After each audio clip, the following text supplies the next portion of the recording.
illegals will be deported to France this month. And I've got a big exclusive for you. A dangerous schizophrenic asylum seeker who threatened a shopkeeper with a broken bottle is going to be released back onto the streets, despite experts saying that he still poses a risk to society. Also, we actually have Union Jack bunting on our garden shed at the moment. I've got St George's flags, I've got St George's bunting. I ate a flag for dinner. I drink flags. I'd smoke a flag. I go on holiday to flags. I just love flags. I mean, come on. Do you think our Prime Minister and our Home Secretary are actually patriotic? In other news... Raise the voice of Palestine! Allahu Akbar! Yeah, great stuff. So that man is the new deputy leader of the Green Party, and their leader is a man who worked as a hypnotist and once told women that he could give them bigger breasts. But hang on. We've got some leaked footage of him out and about in the wild. Look into my eyes, look into my eyes. The eyes, not around the eyes. Don't look around the eyes, look into my eyes. This also happened today. So you know what? I'll reveal exactly what that is all about later on. On my panel tonight, we have got GB News contributor Will Kingston making his debut on the sofa. We've got senior reporter at Guido Fawkes, Ellie Wheatley, and political commentator Jonathan Liss. And what do you think happens next at this Coldplay gig? Where did you come from today? From Israel. Okay, well. Okay, well, listen. Get ready, Britain. Here we go.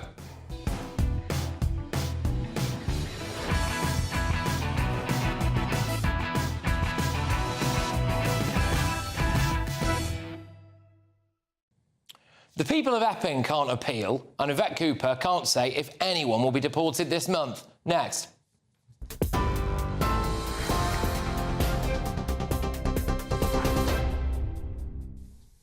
Very good evening to you from the newsroom. The top story tonight at 9. The government has launched a direct messaging campaign warning foreign students they face removal if they overstay their visas. Around 130,000 international students and their families will be contacted by either text or email, telling them they must leave the UK if they have no right to remain. Home Secretary Yvette Cooper says some are wrongly claiming asylum when nothing has changed in their home countries. A trend, she warns, is putting pressure on asylum accommodation.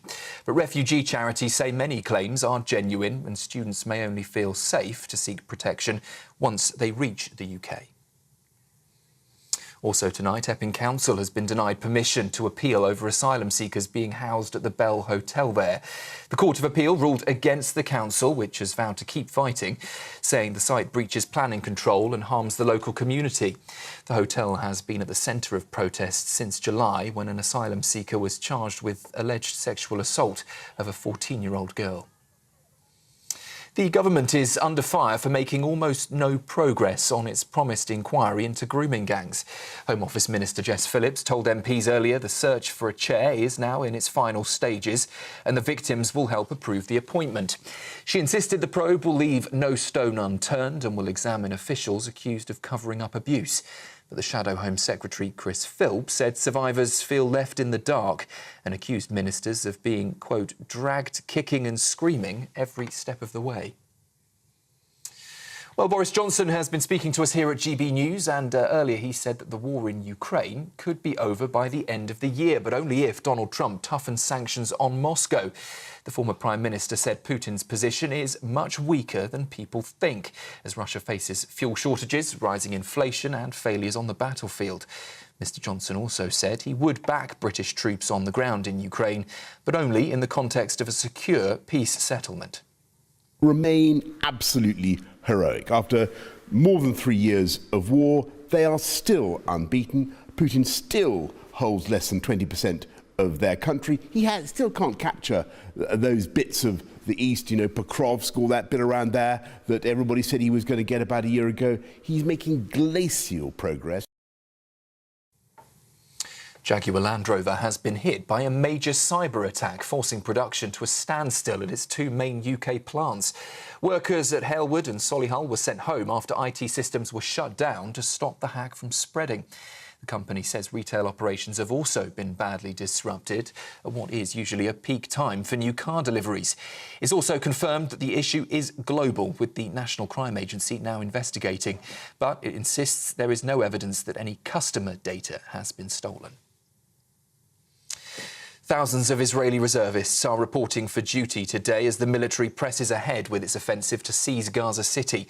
Ground troops are pushing into the outskirts under heavy bombardment, with hospitals saying more than 90 Palestinians have been killed since midnight.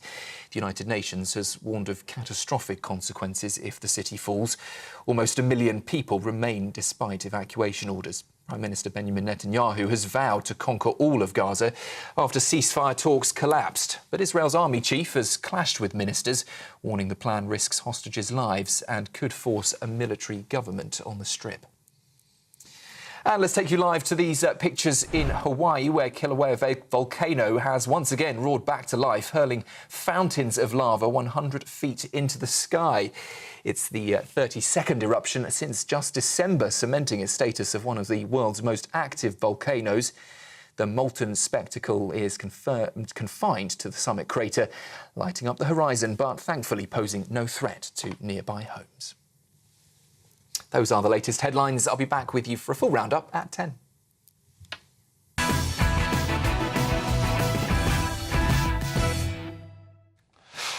Good evening. Breaking news today is that the Court of Appeal has refused to allow Epping Forest District Council to appeal its decision to keep the Bell Hotel open. That's right. A panel of judges, including the former Labour Party member, chairman of the Fabian Society and the treasurer of the Society for Labour Lawyers, has refused to allow Epping to appeal. Well, who could have seen that coming? In other news, Yvette Cooper's one-in, one-out deal with the French is currently 3,567 in, 0 out.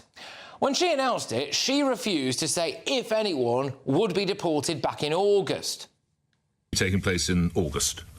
So, again, we need to work those processes through, but we want to see the returns themselves take place as swiftly as possible. You can't bear in mind, people will be detained until they are returned, so they will remain in detention. Well, as I said, we want this to be in a matter of weeks. Some of those cases we hope will be able to take place very quickly. All right, here we go. It's September. Yvette's back from interrailing around Europe with her husband, Ed Balls. And this morning, she's back on the media. Will it happen this month, Yvette? Will it happen in September, Home Secretary? That's our expectation, No, but yes. can you pledge that it will happen in September? That is our expectation, So you can't yes. guarantee it will happen in September? We know that we will work through different legal challenges and we will do so as speedily as possible. Why weren't you advised of this by your lawyers? It makes it sound like you suddenly realised these problems. You must have been aware of these. Well, no, quite the opposite, actually. What, the lawyers didn't advise you? No, quite the opposite, as in we've always been clear that it would take time to roll out the first phase of this. It's a circus, isn't it? And that led to the comical situation where Good Morning Britain happened. A single small boat migrant has been returned to France since the so-called one-in, one-out deal was signed. The government's also announcing plans today to deport foreign criminals as soon as they're convicted, among a raft of other measures.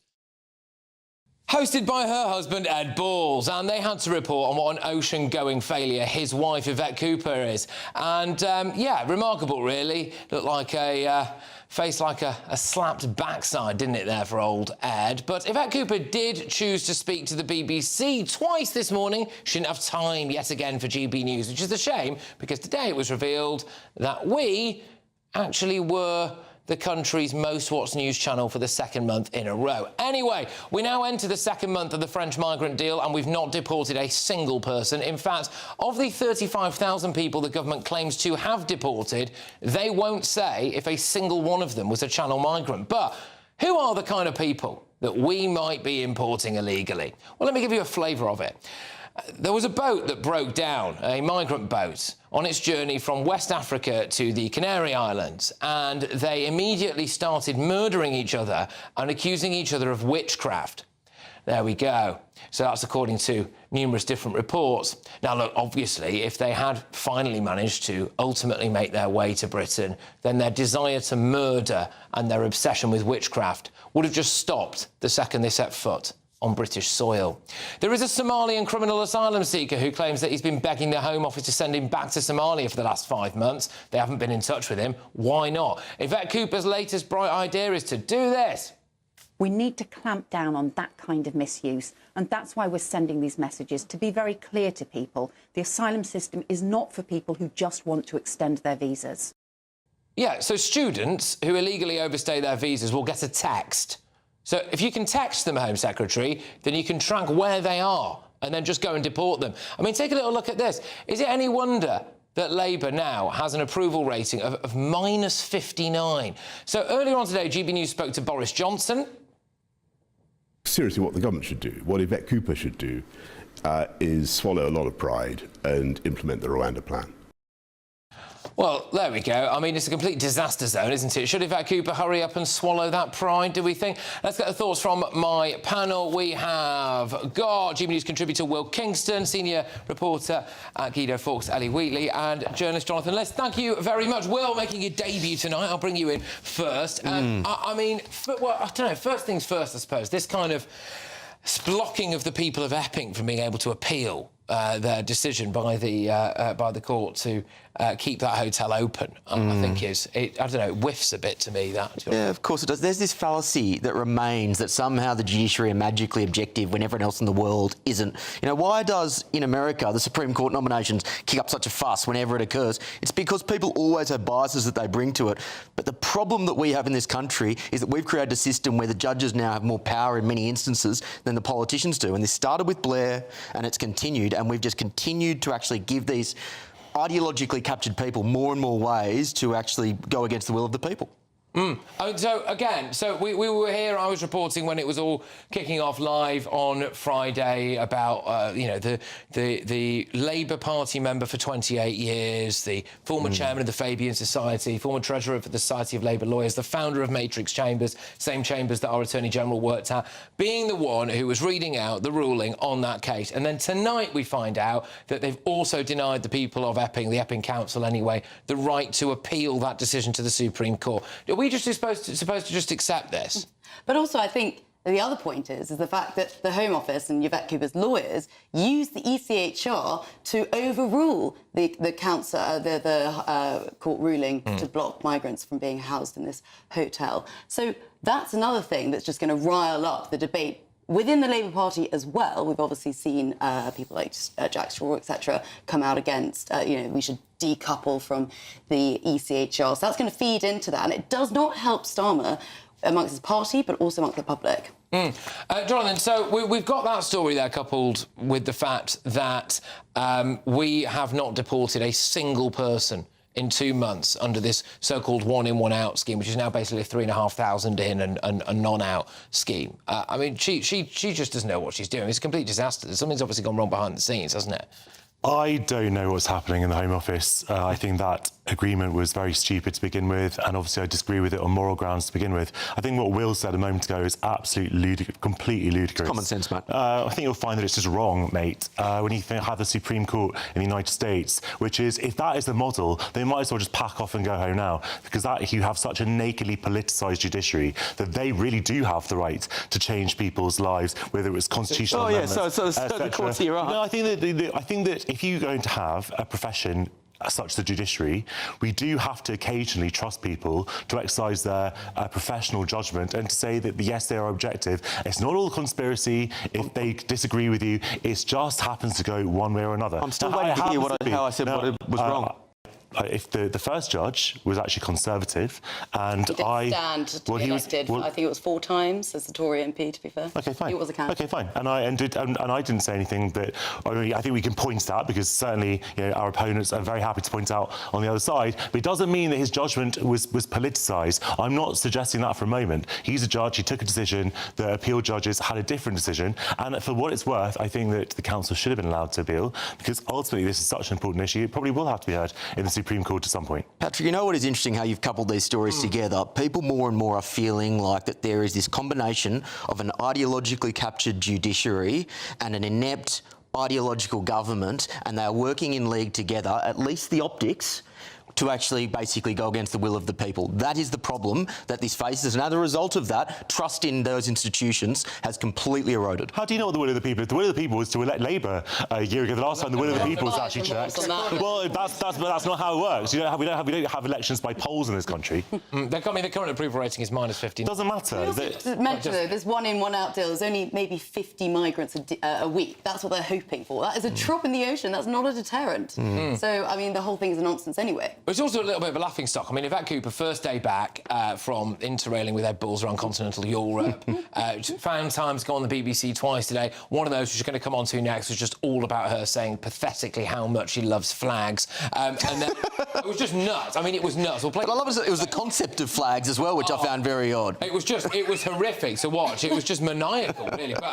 But the point is, you would have thought if they're going to announce this migrant deal, the first, just even purely as a token effort, the first thing they would have said to the French is, right, look, we need a token plane off that ground within the first few weeks. And they can't organise that. The French have obviously said no, haven't they, I think? Yeah, probably. I mean, they're obviously in a bit of a crisis at the moment themselves within the government, so there's that at hand as well. They had the discretion to decide which migrants they could take back, didn't they? Yeah, I think so. Yeah. But again, it's one in, one out. It's still net the same, and it's only 50 migrants a week. So a lot of these policies that Labour announced to sort of sound like they're tackling immigration and smashing the gangs don't work. For example, the deport now, appeal later scheme.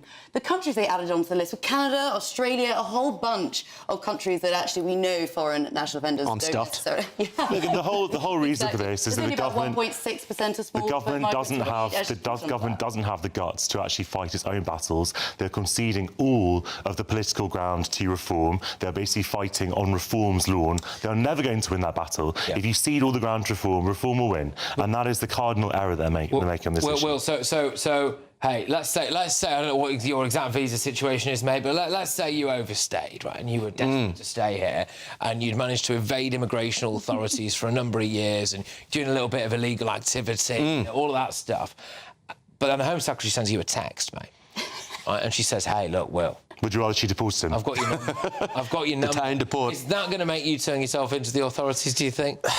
Well, I've made the mistake of going on television a few times a week, so I haven't exactly kind of gone undercover. But no, look, it's obviously not a deterrent. And Patrick, I remember you saying on my wonderful podcast, wink, wink, nudge, nudge, ladies and gentlemen, this is all tinkering around the edges. Yeah. They don't understand the fundamental point around incentives and deterrence, and you're not going to fundamentally change behaviours when you're tinkering. And the announcements from Yvette Cooper the day before last in the Commons is another example of tinkering. And I agree with Jonathan, he's absolutely right. It is a half-hearted version of reform. And all that's going to do is it's going to annoy the Labor base, and it's not going to win a single new vote, because you may as well go for the real thing. In that spirit, I actually agree with Will on something as well, because this is tinkering, but not absolutely not in the way that he would approve of. This is complete tinkering around the edges, because no one is prepared to have a realistic conversation that takes into account what is actually happening, that people, like it or not, will want to come to the United Kingdom. Now, we either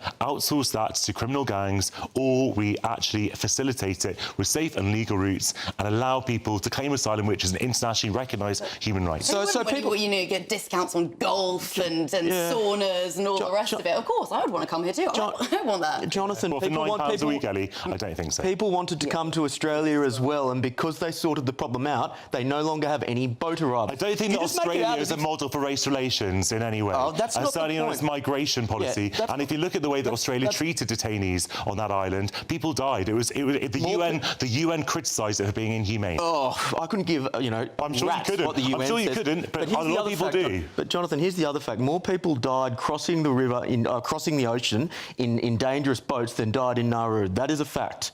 Now we know that if you create a deterrent, which one of those was facilitated by the Australian government, one of them wasn't. When you create a deterrent which involves detention, there is less of an incentive to turn up. This is not rocket science, mate. Well, I don't think we need to have a return to white Australia, to be honest. That's not the model we should follow in this country. Silly. However, I have thought long and hard about whether or not we could start a community-funded whip round for that poor bloke from Somalia. That we could maybe just pay for his plane ticket. He's been in touch with the Home Office for 5 months, and they haven't got back to him. I mean, this guy wants to self-deport, and we still won't let that happen, apparently. Edward Brown KC who is operating for the Home Office, argued that the hotel is part of a critical national infrastructure. This is in response to that court ruling that the Epping Council cannot appeal that decision to keep that hotel open. He says that providing accommodation to asylum seekers is in the national interest, and we must ensure vulnerable individuals, namely asylum seekers, are accommodated. Lawyers for the Home Secretary also warned that the ruling could have prompted further anti-immigration protesters. In written submissions, they suggested it runs the risk of acting as an impetus for further violent protests. Right, very shortly, I'm going to show you one of the most hilarious clips that you will have ever seen, and it involves flags. But before that, it's time for our latest Great British giveaways. Your chance to win prizes worth more than 104 grand. You can have a 4-berth motorhome. I mean, hey, come on. £74,000 that's worth, plus a whopping 30 grand in cash. And here is the wonderful Hayley Sparks with all the details. It's our biggest, greatest Great British giveaway to date. Your chance to win a prize package worth over £104,000. You could be driving away with this brand new Benamar Primero motorhome. With thanks to Marquis Leisure, this 4-berth home from home comes complete with integrated kitchen and bathroom areas, sky view roof light, and has all the tech you'd expect from the latest 2025 model. We'll also give you an incredible £30,000 in tax-free cash to make sure any adventures in your motorhome are taken in style. For a chance to win the motorhome and cash, text WIN to 63225. One entry costs £2.50 plus one standard network rate message. Or text BONUS to 63225. 5 entries cost £5 plus one standard network rate message. Go to gbnews.com/win. Entries start at £2.50. Call 0903 686 3232. Calls cost £2.50 plus your network access charge. Or post your name and number to GB16 PO Box 8690 Derby DE1 9TT. UK only. Entrance must be 18 or over. Lines close at 4 p.m. on the 31st of October. The winner will be contacted live on GB News, week commencing 10th of November. Please check the closing time if listening or watching on demand. Good luck. OK, right, still to come, loads on. We do have a big exclusive for you on a criminal asylum seeker who has been released, but we're also going to be talking about UK borrowing hitting a 27-year high. Are we on the edge of financial oblivion? Next, though... We actually have Union Jack bunting on our garden shed at the moment. I've got St George's flags, I've got St George's bunting. I eat off a Union Jack plate. I eat a Union Jack. I ate one before I came on. I bloody love this country. Anyway, we're going to be talking about all that. Do you actually think that Yvette Cooper and Keir Starmer are patriots? Stay tuned.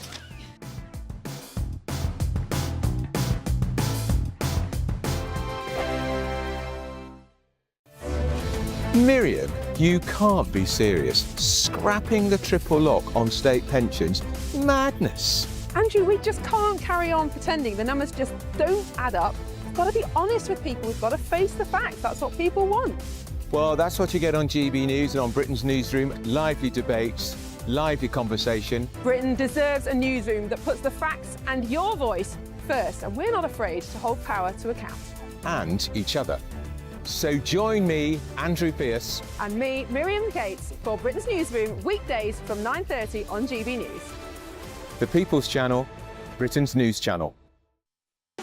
You want to know what's really going on in the corridors of power? Labour don't know what to do with you half the time, and that makes you quite lethal in the chamber. Get behind the headlines with Chopper's Political Podcast. Join me, Christopher Hope, as I sit down with the great and the good of British politics. We'll see where this ruling takes us. These are the stories shaping our nation. Chopper's Political Podcast, available now on all platforms. Listen in and stay ahead. Hi, I'm Michelle Dewberry, and my show is your opportunity to cut through all the noise and dive in headfirst to some robust debates. Ideas clash. Situation, no, isn't it? Because the failure is... You're deliberately avoiding my point. Nothing's held back. And if you think this is the end of it, wait for more. And we do not shy away from the difficult stuff. Sometimes I want to shake people and say, if only you understood. So join me on Dubes & Co. weeknights at 6 p.m, only on GB News, Britain's news channel. At GB News, we are proud to stand for you, for the Britain you love, for the communities you live in. That's what makes us the fearless champions of Britain. its voices, and its values. Because we, at GB News, the People's Channel, Britain's news channel. Westminster's full of talk, but out here, it's the real world. Am I allowed to talk now? No, that's it.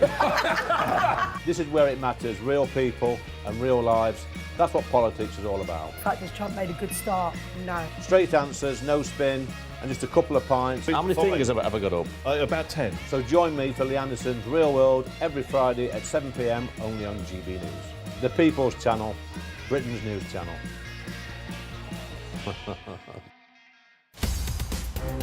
In the GB Newsroom, we bring you the news as it happens. With our team of dedicated journalists across the UK, we're ready to keep you up to date with what's happening every half an hour, every single day. Bulletins here on GB News. The People's Channel, Britain's news channel.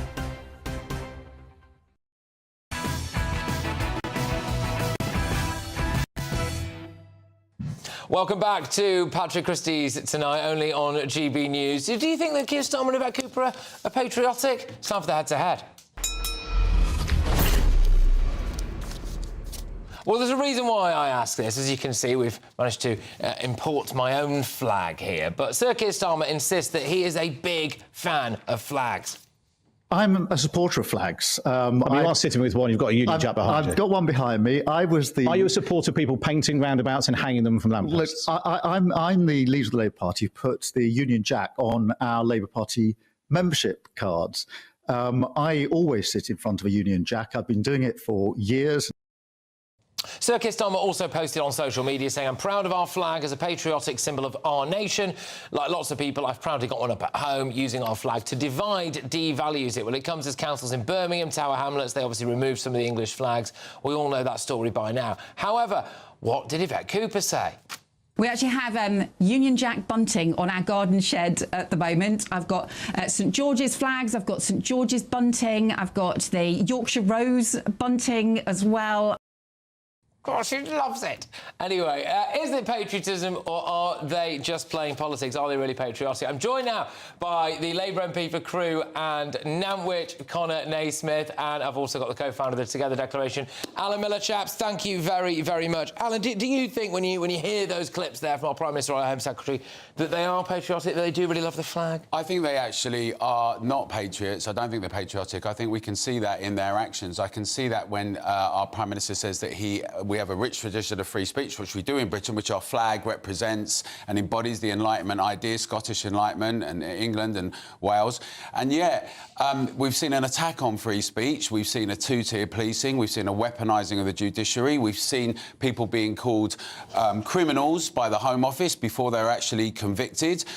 We've seen attacks on our farmers who do fly the flag, on food security.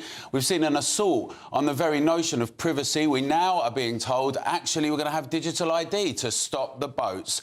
I think this represents people that are callous, they hate the public, and we know that our Prime Minister says, Patrick, that he prefers Davos to Westminster, the heart of our democratic heartbeat. OK, Conor, lots to come back to there, then, so I'll throw it over to you. Do you think they're patriotic? I mean, look, I think it's difficult to know where to start with that, but I think what we just heard was a lot of kind of gripes, you know, about the government's record, but not necessarily answering the question, is the Prime Minister patriotic? And I think if you listened to what the Prime Minister said in that clip, he's absolutely right.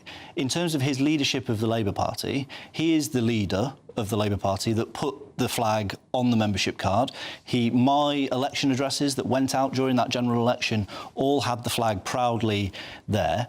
And not only that, the Prime Minister has spent the best part of his career in public service. Literally. He used to want to abolish the monarchy. But look, he spent the best part of his career serving the public, not only as the chief prosecutor for the UK, but then as an MP and now as Prime Minister. And I think you only do that, you know, we have our differences in politics, right? And, you know, I disagree with Conservative politicians and Reform politicians a lot, but I would doubt that most of them went into politics to do anything other than because they believe in our country, they believe in our values, they want to serve the public and do the right thing. And I think that Keir is no different. All right. Well, it's very interesting, isn't it? Because the Prime Minister, if we take what he said, he gave us a warning. He said that he loves the flag, but it can be divisive, because he talks about... There's always this caveat, there's this special thing about those people. The great British public who like flying flags have been smeared. Only 5 minutes ago, people were being called racist, far right, for having questions about borders, for having questions about migrants and hotels. He's saying that some people are being divisive. Millions of the British public love our flag. We've been told that you have to fly all sorts of other flags, trans flags, flags from other countries get held up, councils keep them up. Yet when people want to do something with true unity that really represents togetherness, sovereignty, history, culture, heritage, often it's smeared. And I think that when the Prime Minister says that it's being divisive, he's telling us what he thinks. Like with Labour, unfortunately, they've separated themselves from Labour, from working people, and we're seeing that much of the public are responding to that. And we're seeing that with... You can say it's a few gripes with a few issues, but two-tier policing, two-tier judiciary, weaponising situations, attacking free speech with the Online Safety Act and a number of other measures, like we've seen even in the last couple of days, are not minor issues with policy. They go to the fundamental values and the core principles of who we are. OK, well, yeah, go on. I think, you know, when we talk about divisiveness, I think this is a really, really key point, because it's about defining what it is to be British. What are our values? And I think that the Britain that Labour is proud of, the Britain that the Prime Minister is proud of, is a Britain that is diverse, that celebrates, you know, the contribution that people have rightly made to our country that have come from further afield. But you missed the part where the Prime Minister did acknowledge very, very squarely that the situation that we've got in our border and asylum system at the moment is out of control, and he is angry about it as much as anybody else is angry about it, and we've got to do something about it. That is a fundamentally British principle, but that's not to say that we can somehow use the flag of our country to intimidate people who are here legitimately, who make our country what it is. You see, this is where we get to, you see. So the point is about diversity. It's diversity for everyone else, but when we get to talking about ordinary people in Britain, they're sometimes left out on the ilk. They're sometimes called gammon. They're sometimes called white van man. We know that Emily Thornberry posted about Rochester in 2014 with white vans, those people, like the deplorables, this kind of contempt for working people. We know that in Southport, it was presented as though it was all the far right, yet when subsequent reports came out, that wasn't the case. There's a constant narrative, and it's coming particularly, I think, from the Prime Minister and Yvette Cooper, because they were the ones saying it themselves, that we've got these nebulous groups everywhere and they're terrible, rather than... you know, and the British public have been very welcoming, they've been very compassionate, but when people have asked questions, or when they put a St George's flag up or a Union flag, they've been called all sorts of names, it's been presented as being divisive, and actually the thing that's really unifying, is our Enlightenment values, our principles of democracy, freedom and privacy, and they're under attack by this Prime Minister and Yvette Cooper. I think it's fair to say what you've just done there is tried to put a load of words in the Prime Minister's mouth that he hasn't actually said. Right? On the flags, so you just suggested that the Prime Minister had a problem somehow with people putting up flags. Well, we've heard several clips there where it's absolutely clear. Well, I mean, I think what we might be able to just say, I think it was on St George's Day when he did the event at Downing Street, people like Gary Linehan were there, etc. He did make a point out of saying that basically the far right had co-opted the flag. So I think maybe that might be... It's like you can't say you like the flag without having to say that as well. I think it would be right to say that, and I think the Prime Minister would say this, that there are aspects of the left that the Prime Minister doesn't necessarily identify with that maybe have had an issue with the flag, and that's probably a lot of what you're talking about. But the Prime Minister, I guess, would be of the view that the flag is for all of us. It is for whatever your politics, wherever you're, from in Britain. It is for you, and we all have a stake in British society. All right, guys. Look, we're gonna have to run under. I'm sorry. I know it's one of those classic ones we could do a whole show on, but thank you very, very much, both of you. Tremendous to have you on. Colin Naismith there, Labour MP for Crewe and Nantwich, and Alan Miller as well, co-founder of the Together Declaration. Lots more coming up. So the Green Party has a new leader. It's former hypnotist Zach Polanski, and just wait until you hear the extraordinary way he once used his hypnotic powers. Look into my eyes, look into my eyes. The eyes, not around the eyes. Don't look around the eyes, look into my eyes. Up next, though, something slightly more serious, it's fair to say. Borrowing has hit a 27-year high. Are we staring off an economic cliff here? Stay tuned.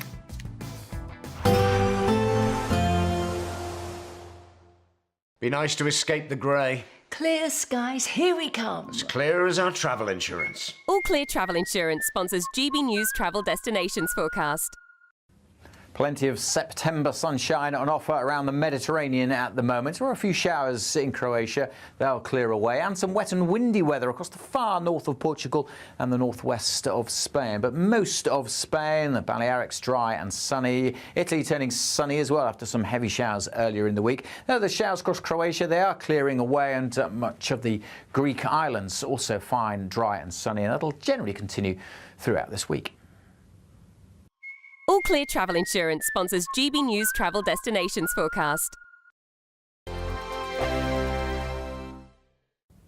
Good evening. I'm here with your GB News weather forecast from the Met Office. Now, as we go through the rest of today, overnight into tomorrow, there will be a drier spell for a short period of time before some wet and windy weather pushes in due to a weather system that's currently just to the southwest of us, but it is going to make its way northeastwards. Before that, most of today's showers will actually die out, leaving some dry weather for a time. Not totally dry, some showery bursts continuing over some southern parts of Scotland, but across central northern parts of Scotland, staying largely dry with some clear skies through much of the night. Elsewhere across England, Wales and Northern Ireland turning cloudy, wet and windy, and with that temperatures not dropping a huge amount here, most places holding up in the mid-teens. Across some parts of Scotland though, where we get those clear skies overnight, it could turn a bit fresh, be a bit of a fresh start to the day. Actually quite a bright picture first thing tomorrow morning. Elsewhere, a very different story. Lots of cloud, lots of rain for eastern and southern parts of Scotland. The rain could be quite heavy, quite persistent through the morning here.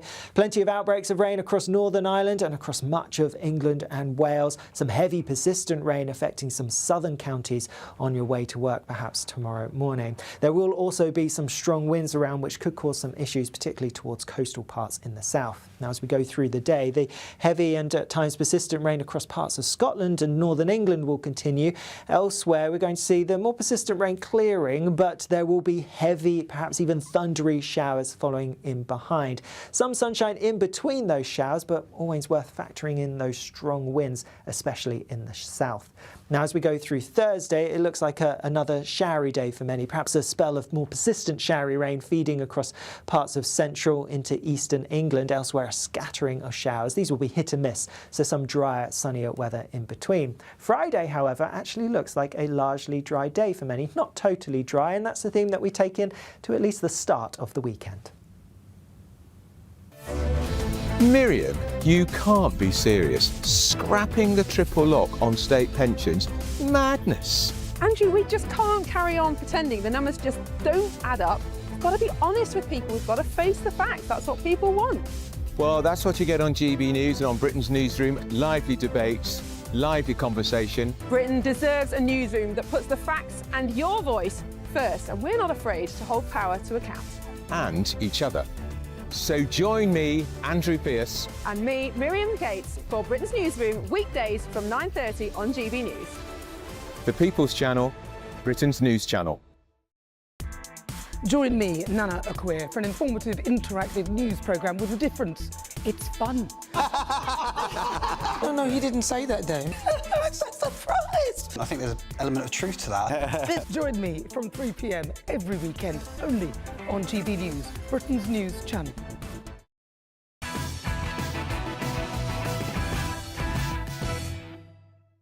Right, well, very shortly, the new deputy leader of the Green Party shouted about Allah when he became a local councillor, and the leader used to be a hypnotherapist who promised to make women's boobs bigger, so they're doing really great. But first, UK borrowing costs have skyrocketed to a 27-year high, even higher than the surge that toppled Liz Truss.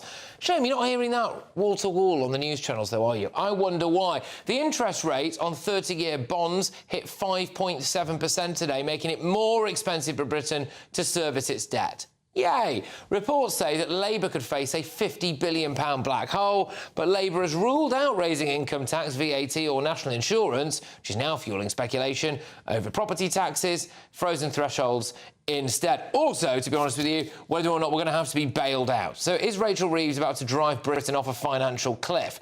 I'm joined now by the director of the Popular Conservatives, Mark Littlewood.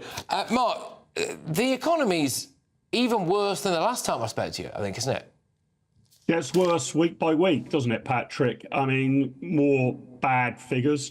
What this means is that more and more people are more and more sceptical about lending Britain money. And you're right to point out that the cost of borrowing for the government spiked after Liz Truss's mini budget, in large part, I think, due to the actions of the Bank of England, but that's a debate for another day. But those borrowing costs spiking led Labour politicians like Rachel Reeves to say that Liz Truss had crashed the economy. And this was absolutely appalling. Well, if Liz Truss crashed the economy, these people have crashed the car into a wall, put it into reverse and driven it into another wall.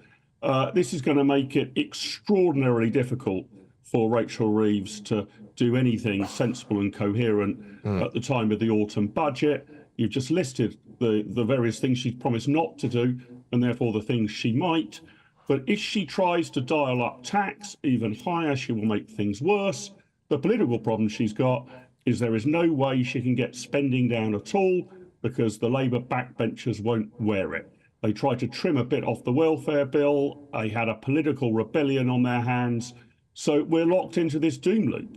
Borrowing's going to go up, taxes will go higher, tax rates will go higher, but they might not get any more money in because people will exit the workforce. Can I ask you, for our viewers and listeners out there, so UK borrowing, UK government long-term borrowing costs have reached their highest levels since 1998. So in a practical sense, how does that affect my viewers and listeners? The problem is this, that the UK government is very, very heavily in debt. So this would be a bit like a GB News viewer or listener having a kind of variable mortgage. Perhaps you owe the bank 150, 200,000, maybe more on your mortgage. And then the mortgage rate goes up. Well, when the gilt yield rate goes up, that's the same really for the government facing it on their variable mortgage. They're servicing a lot of debt. So imagine you're really heavily in debt and then the interest rate you have to pay goes up. And you were counting on it going down in order to be able to afford your day-to-day living expenses. That's basically the position that Rachel Reeves was in. She was hoping she could service her debt at maybe 3%, maybe 4%. Those long 30-year yields means that she's now servicing it at about touching 6%, 5.7%. And we're already spending. She's already spending more on servicing the debt than she's spending on the education budget. So if that goes up again, it's less money for education or health or welfare or policing or defence. That's the nightmare for her. Some people have called it the moron premium. The more moronic a government is, the higher that rate goes because people don't want to lend them money. But the way to think about it, if you were to relate it to an individual level, is imagine you're badly in debt and then the interest rate you're paying on that debt goes up and up and up because the bank doesn't trust you. But when that happens, at some point, the bailiffs come, don't they? And they take your car, and they take your house, and they take your telly, and all of that stuff, and you are declared bankrupt, and you are out on your backside with no earthly possessions. Or you might even go to prison for it. So what could happen to the country if it keeps getting worse? It's a great question. I think it was the great author Ernest Hemingway who said that businesses tend to go bankrupt very slowly and then very suddenly. And I think the same's true for a country's economy as well. You can get by with acting pretty idiotically as a country for quite a period of time. To give you an example, Patrick, no government has balanced the budget since 2001. So we've had 25 years of spending more than we've been bringing in. How long can you get away with that for? Maybe 30 years, maybe 35, maybe a tad longer. There's a lot of ruin in a nation, but eventually reality dawns. And the issue that you would then have is not so much that the bailiffs come into number 11 Downing Street, it's that the government wouldn't be able to meet its obligations. It couldn't meet payroll. It won't be able to pay police officers' salaries or nurses' salaries because the cost of borrowing has gone too high. That could happen, happened in the 1970s. We don't seem to have learnt from that. We then had to rely on the International Monetary Fund to bail us out. The problem this time round is our debt is so huge, not even the International Monetary Fund now has enough money to bail Britain out. So let's do the surgery ourselves. OK, Mark, thank you very, very much. Always a pleasure. Mark Littlewood there, the director of the Popular Conservatives. Look, Labour arguing that they are fixing the foundations. This is part of a 10-year project. They are doing everything they possibly can to try to resurrect Britain's economy, and that they were left with an absolute mess. OK, coming up, well, the creator of Father Ted was arrested at Heathrow Airport for posts he made on X by 5 armed police officers. We're going to talk about that, but next... Look into my eyes, look into my eyes. The eyes, not around the eyes. Don't look around the eyes, look into my eyes. Yeah, the Green Party have just elected a former hypnotist who said he could make women's boobs bigger as their leader. Their deputy leader also started shouting about Allah when he won a local council election, so that's great, isn't it? We're going to talk about that, but also here's how you can be part of my Friday Night Live show. Exciting news. Every Friday, my Christys Tonight show is going to have a twist to it. We're welcoming some special guests. You. That's right, on Fridays I'm going to be doing my show in front of a live studio audience because this show is about you and what you have to say. It's going to be the same big debates, same big topics, same big opinions, but every Friday night at 9 p.m. you are invited to come on down to Christys Tonight to be a part of the action. Only on GB News, the People's Channel, Britain's news channel. Welcome back to Britain's Newsroom with Andrew and Beth. Hello everyone, Christys here. I'm Michelle Chu, Britain's news channel. Access the stories that matter to you. Take the GB News family with you on any device.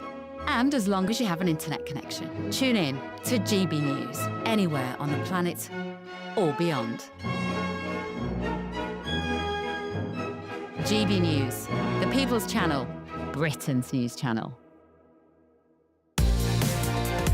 Mornings don't have to be tiresome, especially if you have the right company. Wake up to news as it happens, opinion and debate, and of course, a little bit of entertainment too. Because when the kettle's on, we're on. That's Breakfast on GB News, a show worth waking up for.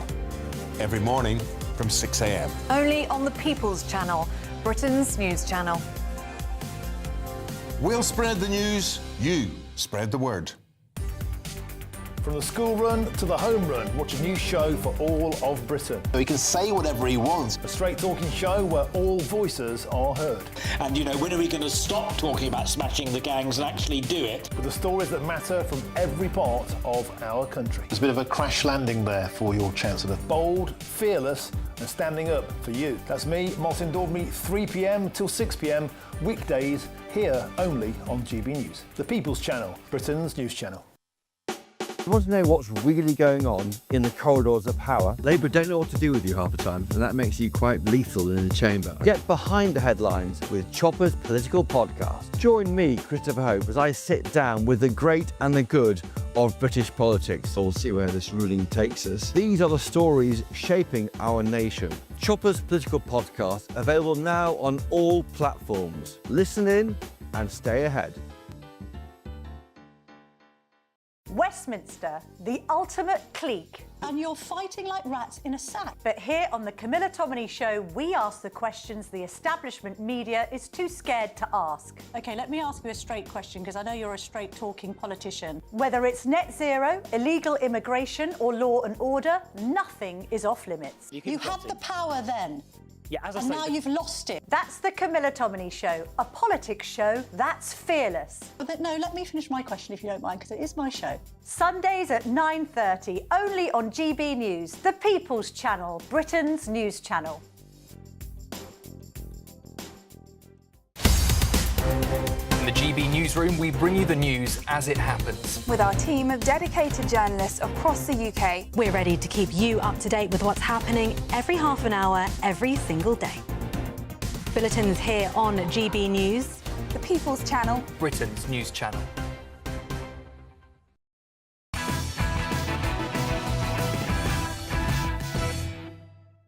Welcome back. So the new Green Party has a leader, yes, Zach Polansky. He won a landslide, thrashing Green MPs Adrian Ramsey and Ellie Chowns, who ran a joint ticket with 20,411 votes to just 3,705. Now, Polansky isn't just a net zero zealot calling to replace Sir Keir Starmer's Labour Party. He's also a former Harley Street hypnotherapist. And I think we can have a little look at some of his work.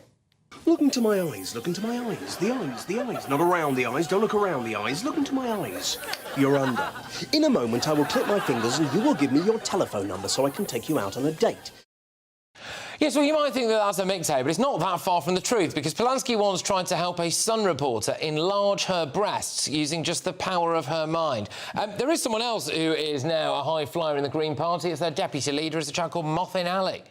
Raise the voice of Palestine! Allahu Akbar! Allahu Akbar! Yeah, I mean, he's been widely criticised for perceived anti-Semitic comments on social media. On the day of Hamas's 7th of October attack, he claimed that Palestinians had the right to fight back. And in another post, he went after a rabbi who went into hiding after receiving threats for serving with the Israeli Defence Forces. But we're not going to focus on Mothin tonight. We're going to focus on Zach Polansky, the hypnotherapist. I'm very pleased to be joined now by hypnotist Adam Cox. Adam, thank you very much for joining us in the studio tonight. It's a pleasure to be here. I regret that I've got to ask you this. It's the first time we've met. But can you hypnotise a woman to have larger breasts?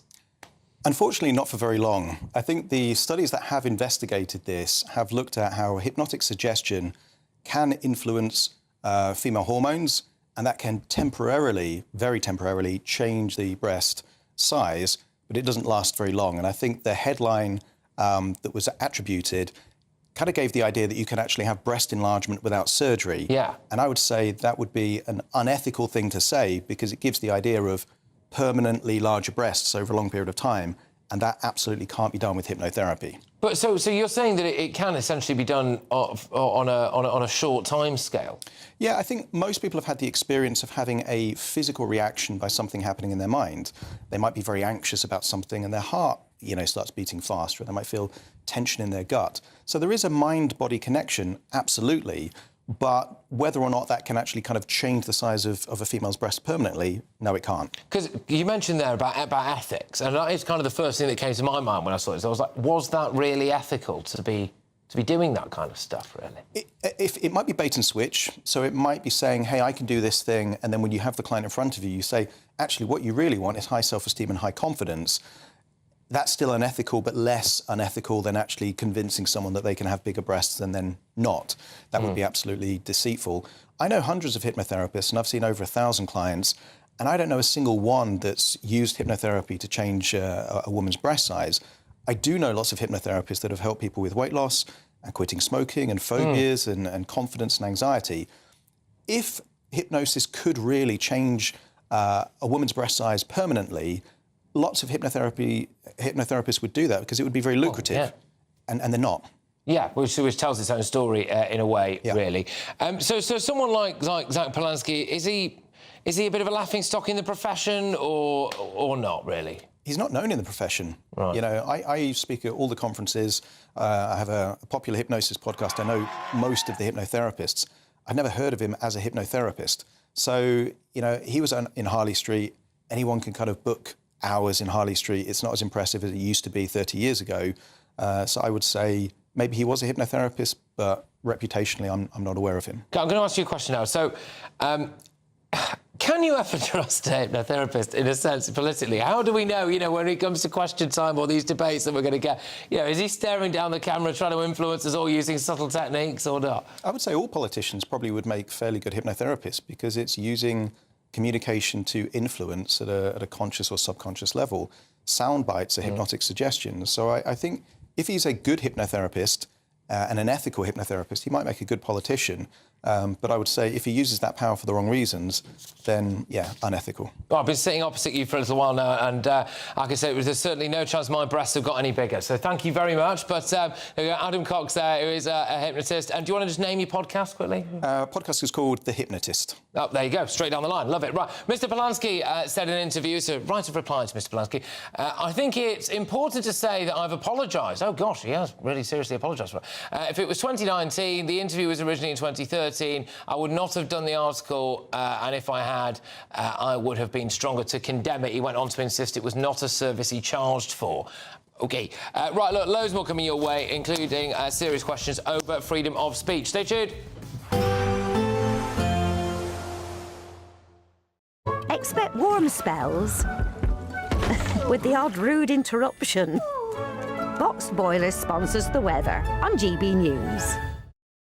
Good evening. I'm here with your GB News weather forecast from the Met Office. Now, as we go through the rest of today, overnight into tomorrow, there will be a drier spell for a short period of time before some wet and windy weather pushes in due to a weather system that's currently just to the southwest of us, but it is going to make its way northeastwards. Before that, most of today's showers will actually die out, leaving some dry weather for a time. Not totally dry, some showery bursts continuing over some southern parts of Scotland, but across central northern parts of Scotland, staying largely dry with some clear skies through much of the night. Elsewhere across England, Wales and Northern Ireland turning cloudy, wet and windy, and with that temperatures not dropping a huge amount here, most places holding up in the mid-teens.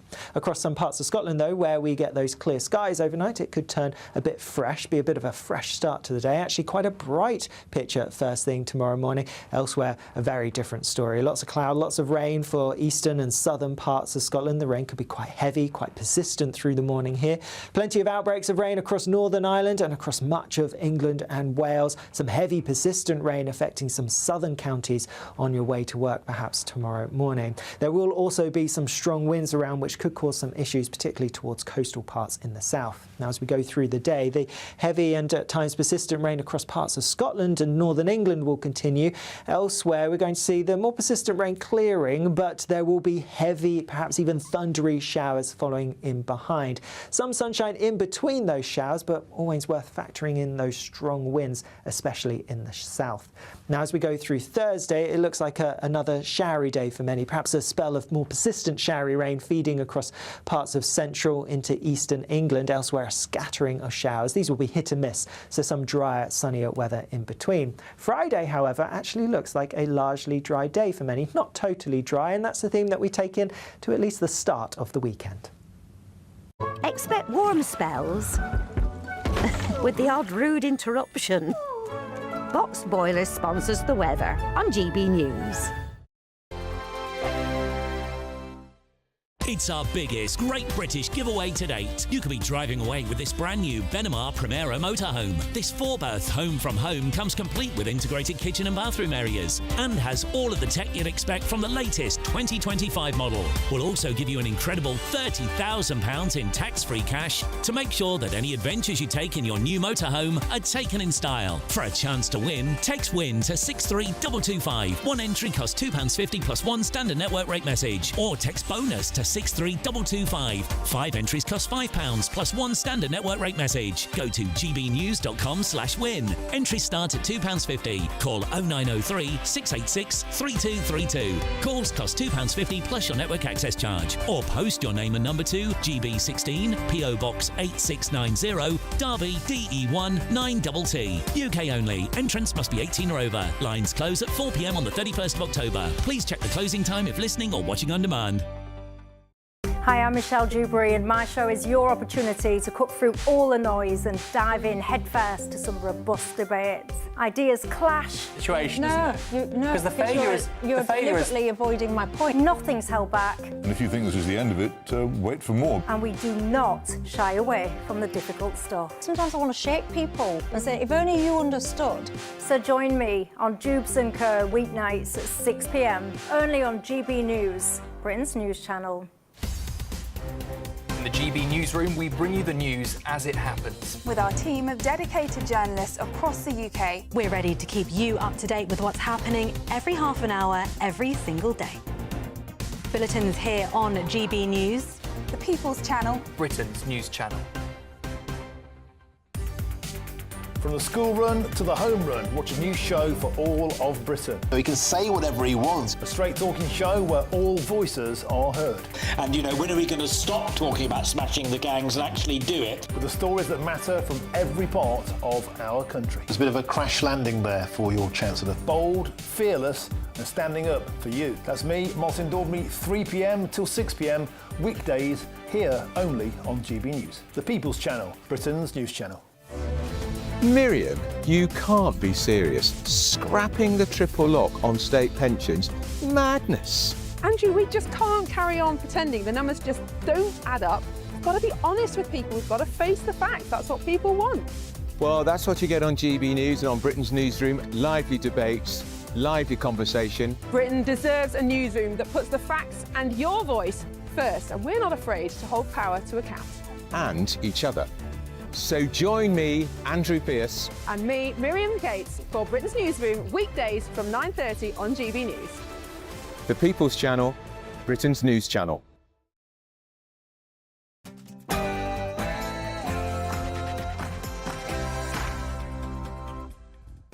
It's 10 p.m. I'm Patrick Christys. Tonight.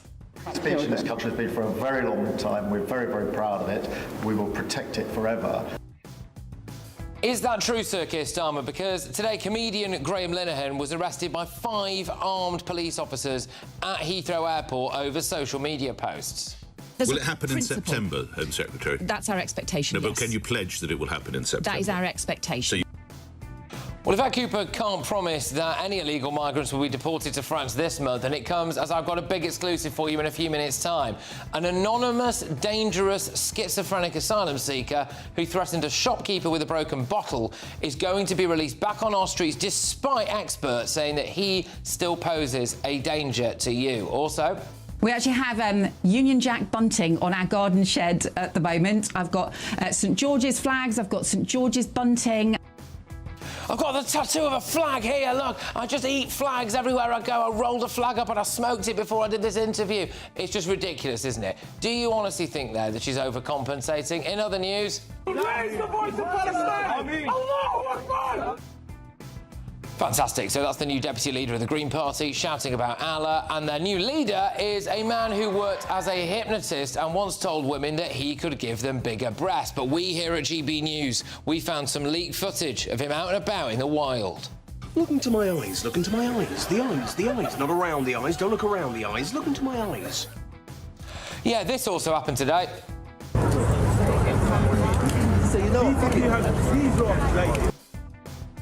I'll reveal exactly what that means later on. On my panel tonight, we have got GB News contributor Will Kingston, senior reporter at Guido Fawkes, Ellie Wheatley, and political commentator Jonathan Liss. And what do you think happens next at this Coldplay gig? Where did you come from today? From Israel. Okay, well. Okay, well, listen. Get ready, Britain. Here we go.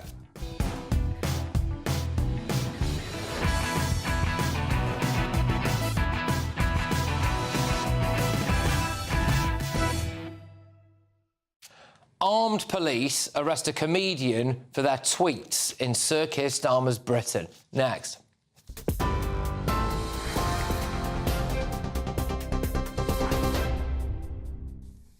Hello, a very good evening to you. The top story tonight, just after 10 o'clock. The government is warning foreign students you must leave. Around 130,000 international students and their families will be sent texts and emails if they have overstayed their visas. The Home Secretary, Ed Cooper, says too many are wrongly claiming asylum when nothing has changed in their home countries, putting pressure on asylum housing here in the UK. But refugee charities argue many claims aren't genuine, saying students may only feel safe to seek protection once they arrive here in the UK. Epping Council has lost its bid to stop asylum seekers being housed at the Bell Hotel in Essex. Judges today refused permission to appeal to the Supreme Court after overturning a temporary injunction last week. The site has become the flashpoint of protests since July, when an asylum seeker staying there was charged with sexually assaulting a 14-year-old girl. He denies the allegations, with his trial due to conclude this week. Council leader Chris Whitbread has called the ruling wrong and vowed to keep fighting.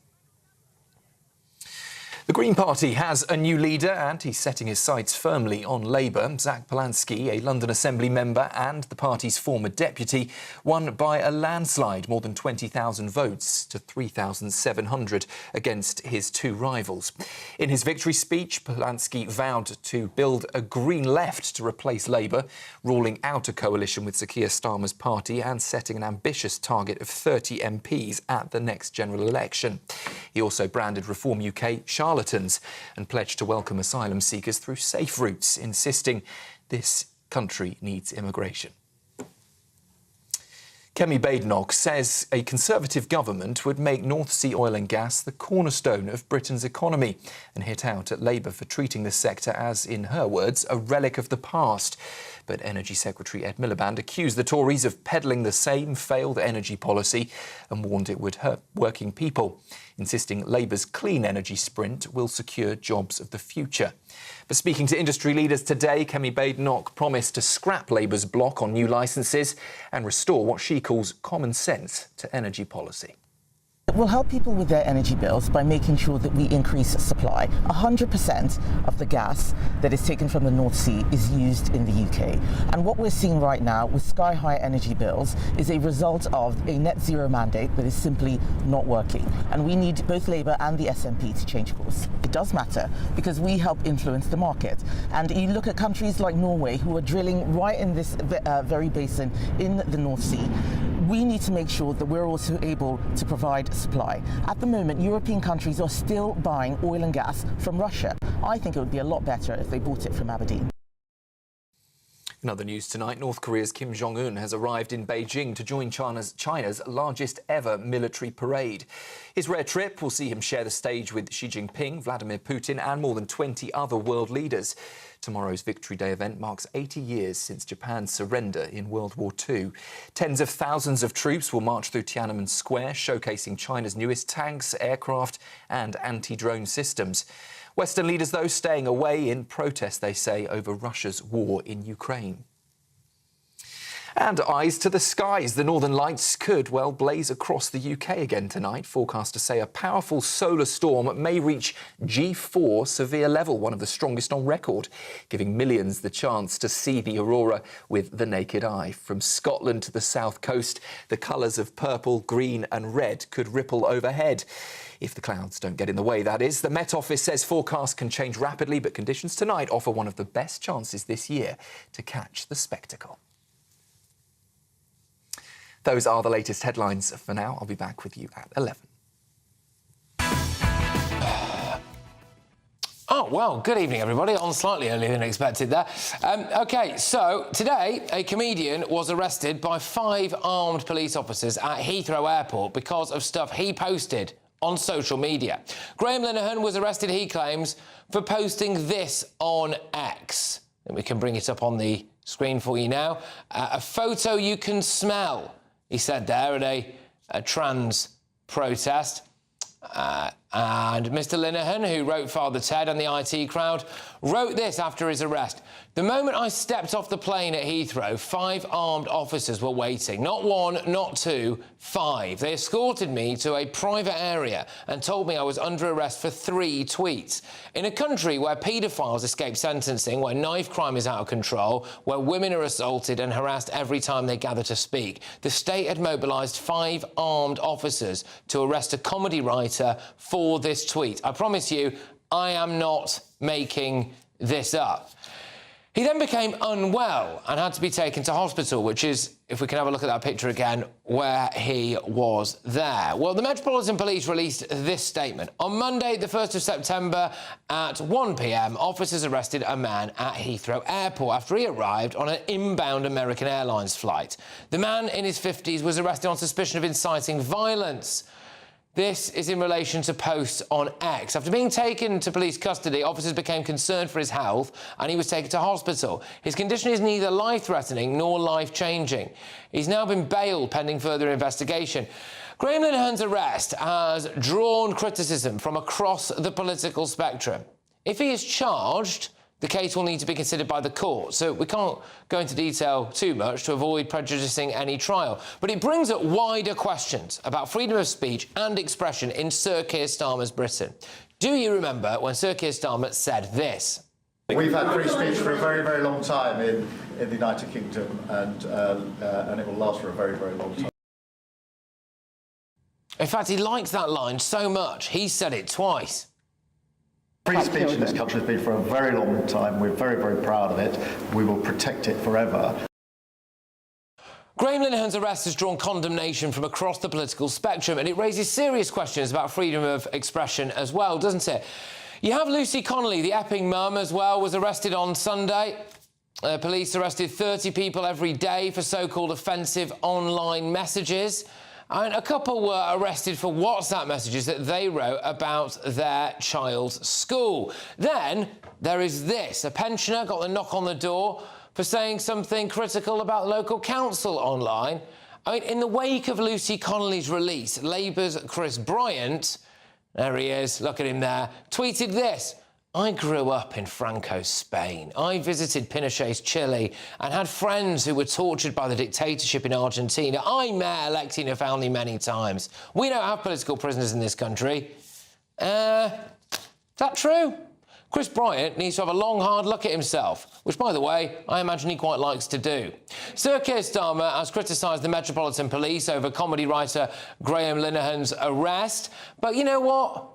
Does he not have the power to try to stop this kind of stuff, or at least the Attorney General? And meanwhile, Nigel Farage is in America and will be giving a speech to the US administration about a lack of free speech in Britain tomorrow.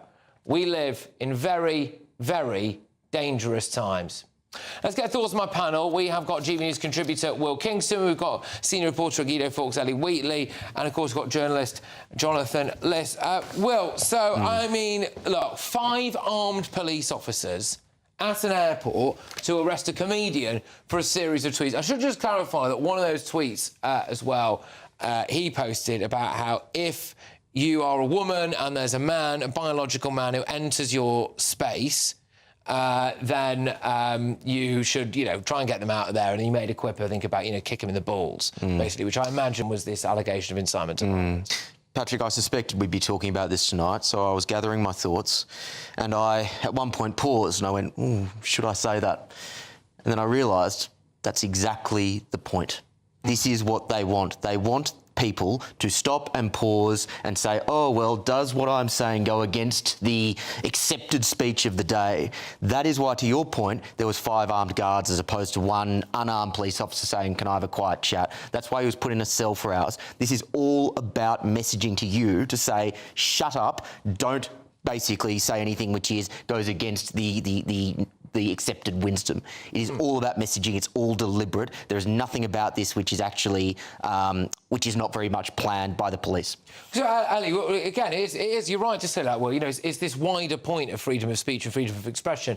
And people out there see these high-profile examples. So, you know, whether it's Lucy Connolly, which, you know, is a case that, rightly so, has been talked about a lot, so I don't think we'll go back into that, but it's an example. You see someone like Graeme Linehan getting lifted by 5 armed police officers, and it does make, you know, ordinary people out there seriously worried about what it is that they are saying. Totally, of course it does. And I think, as you say, it could be the point.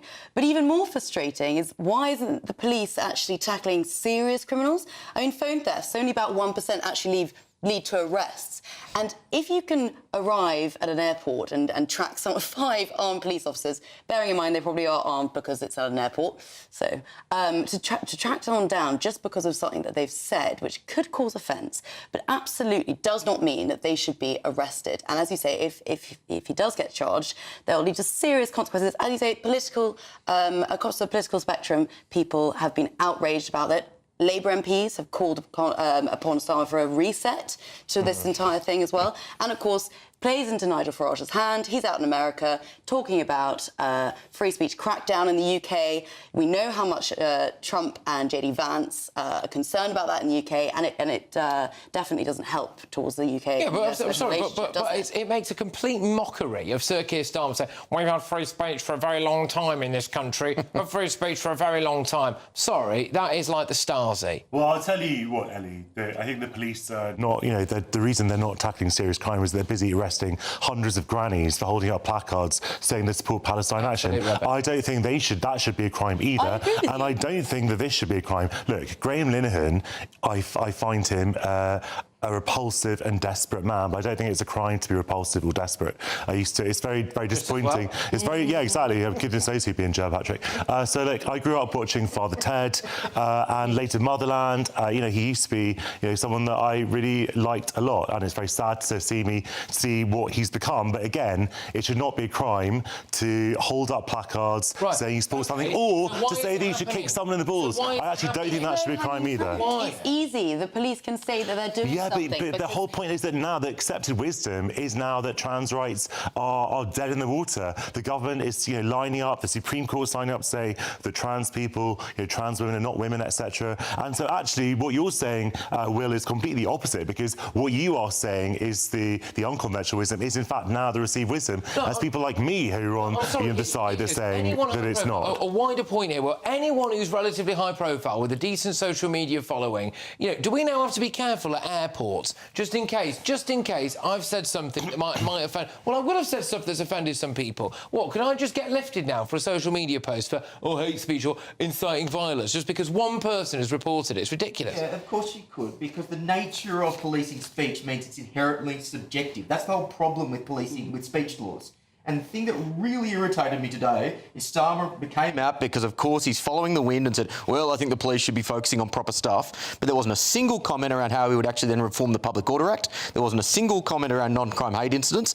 Just like with, you know, his comments around migration on Twitter, where he's talking about detention and deportation, he's trying to sound like reform. He's trying to sound like he's following the public mood. But there's no action to actually say he will change the laws in any way, shape or form. We've had other cases as well where you've got a pensioner who had the police knock on her door at a weekend because she said something about the local council, or it wasn't violent or anything like that. You had two parents whose son was at a local school. They were on some kind of WhatsApp group. They sent messages about the local school that they weren't particularly happy with it. The police turned up at their house. What kind of country are we living in? At some point, there's going to have to be a tipping point. I just wonder if this is it. I thought Lucy Connolly would be the tipping point, but turns out obviously not. I mean, there was such outrage, and rightly so, about her, I argue, being a political prisoner, and yet...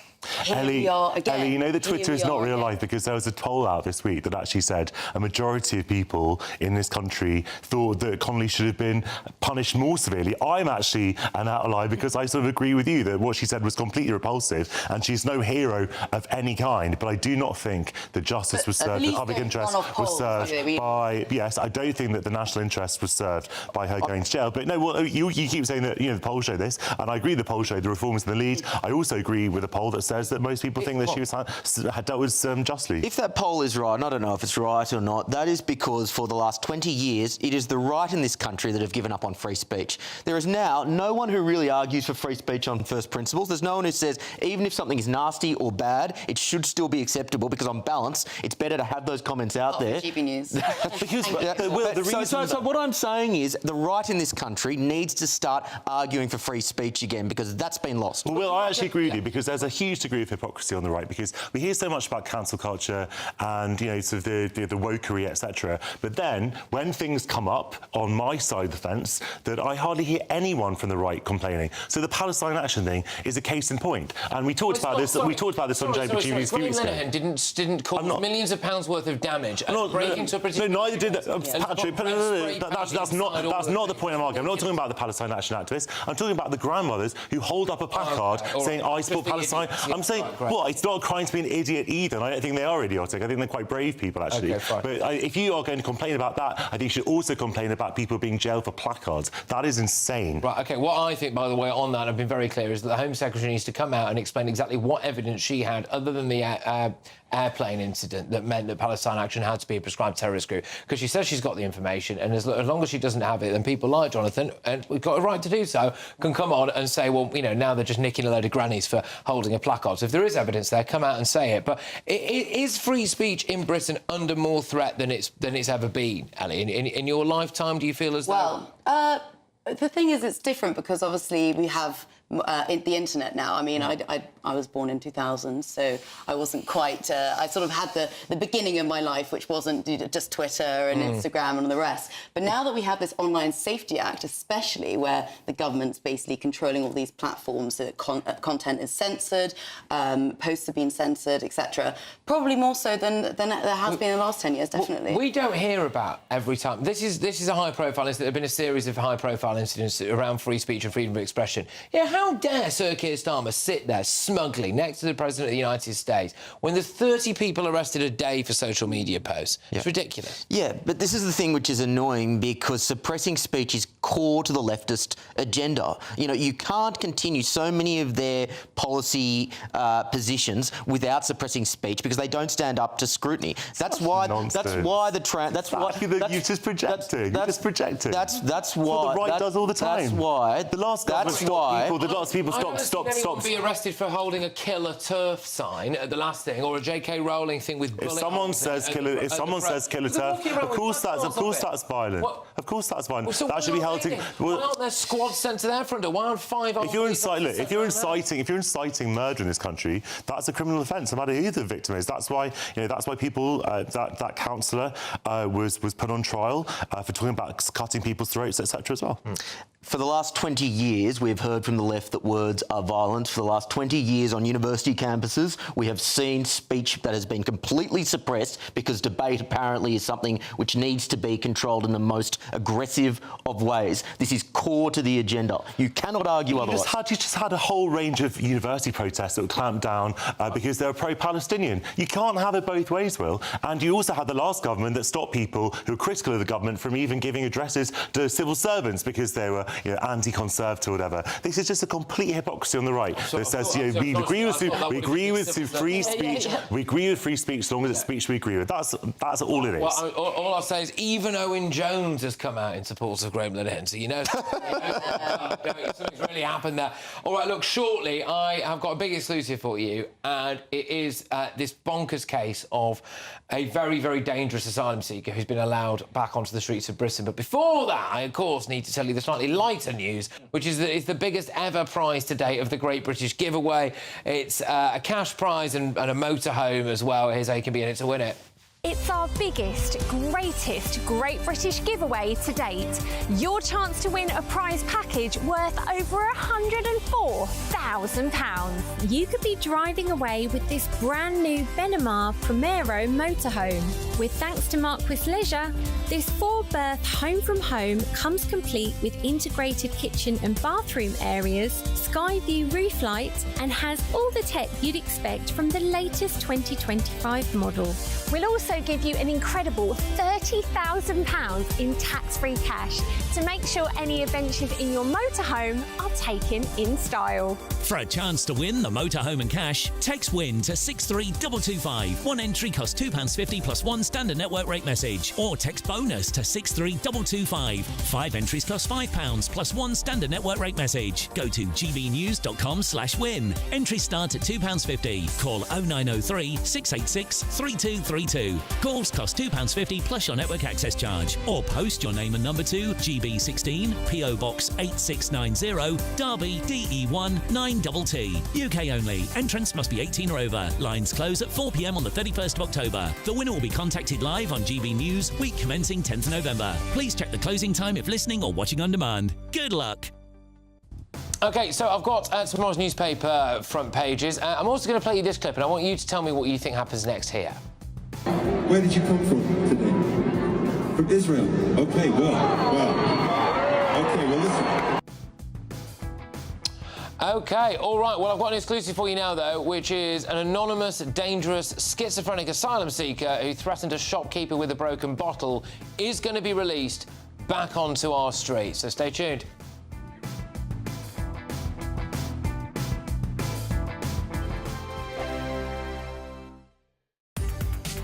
From the school run to the home run, watch a new show for all of Britain. So he can say whatever he wants. A straight-talking show where all voices are heard.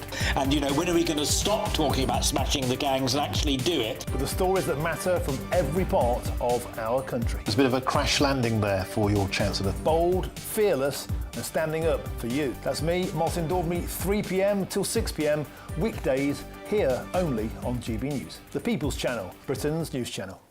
This is GB News, Britain's news channel.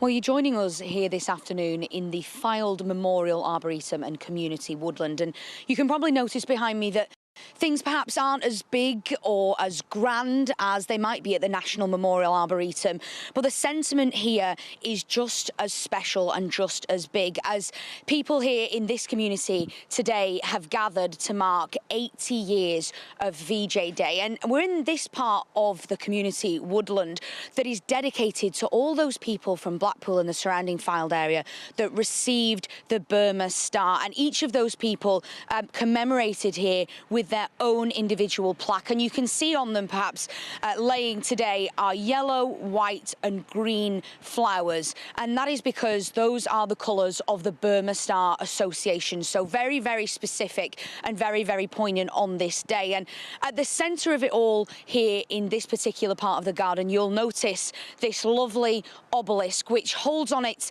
the Kohima, which I'll read to you now.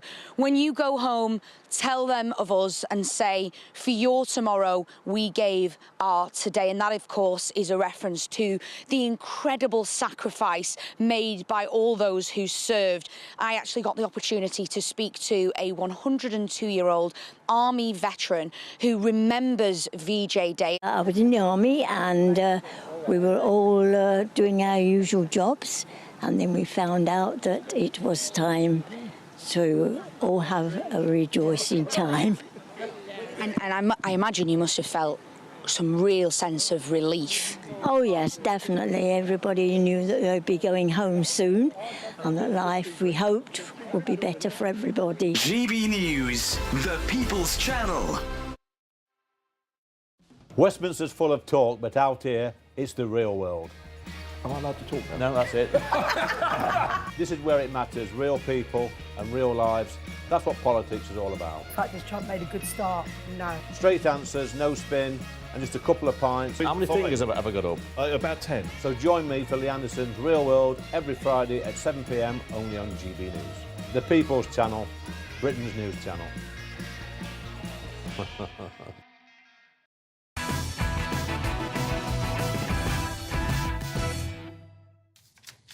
OK, so welcome back to Patrick Christys tonight, and we've got a big exclusive for you now.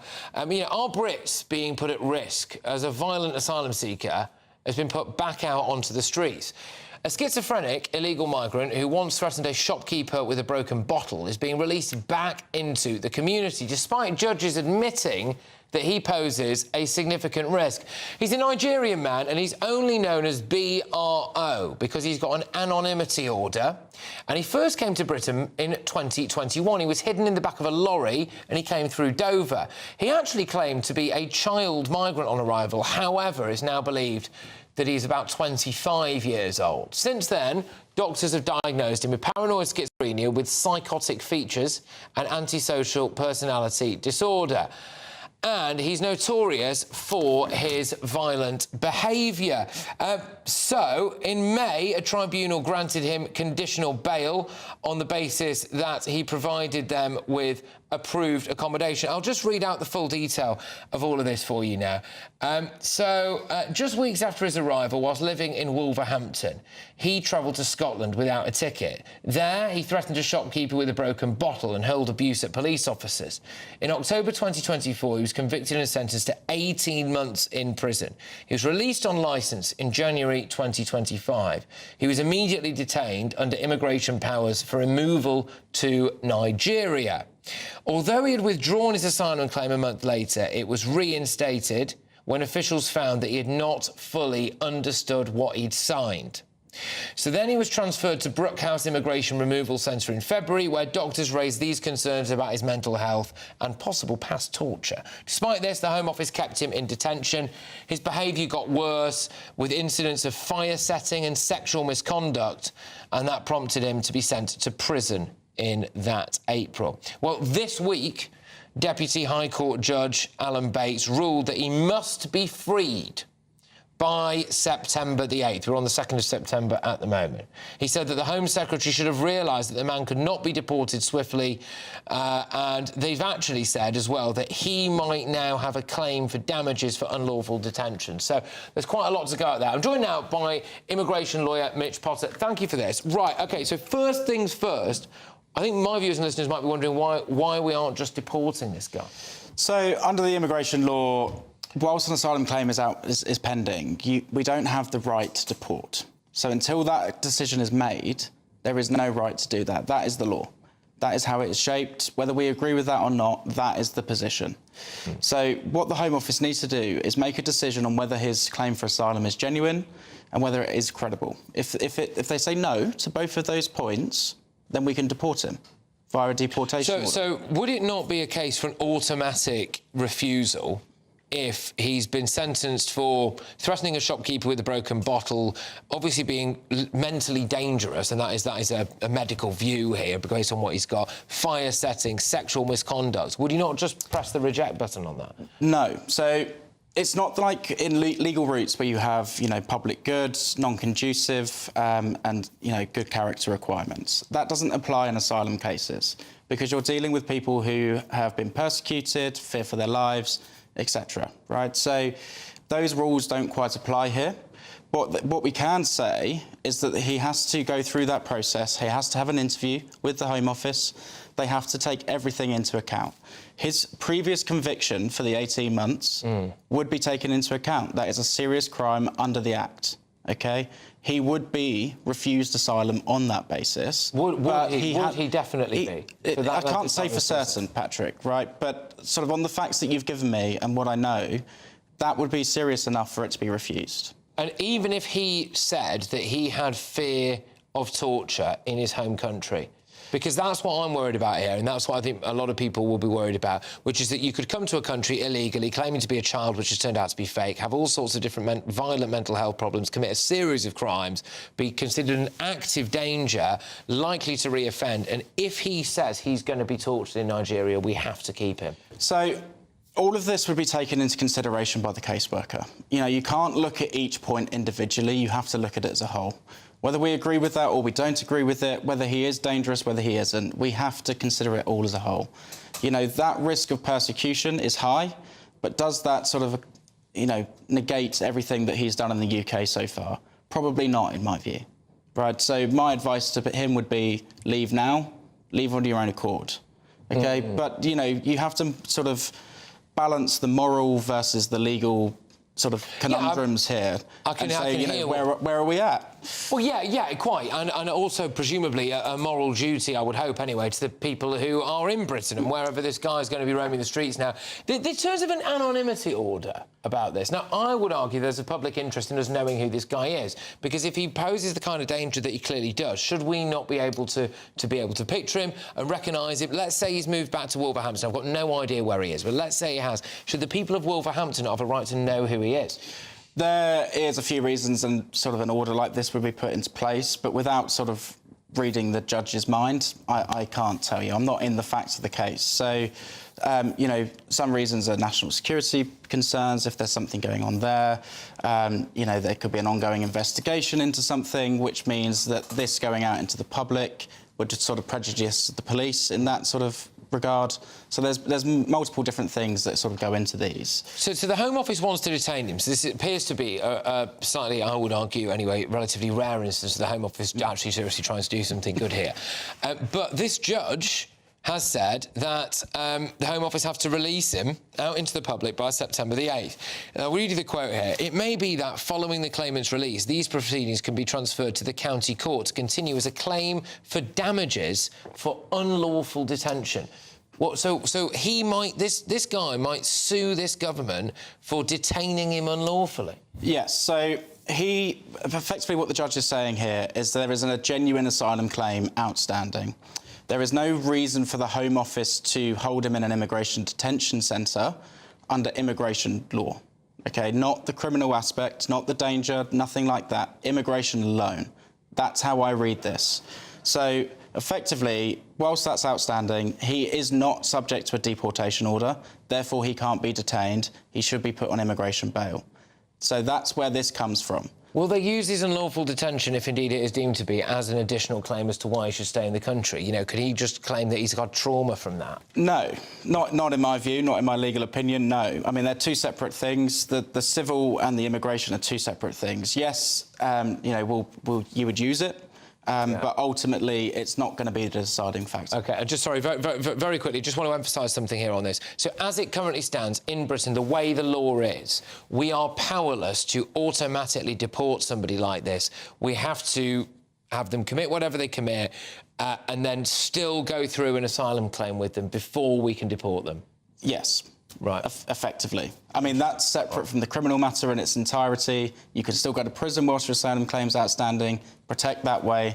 But at the minute, yes. OK. Mitch, thank you very much. Always a pleasure to see you, and thank you for coming into the studio. Mitch Potter there is an immigration lawyer. Well, you can pick the bones out of that one at home. We did contact the Home Office. We are still awaiting a response for that. However, coming up, we've got all of tomorrow's newspaper front pages, and this happened today.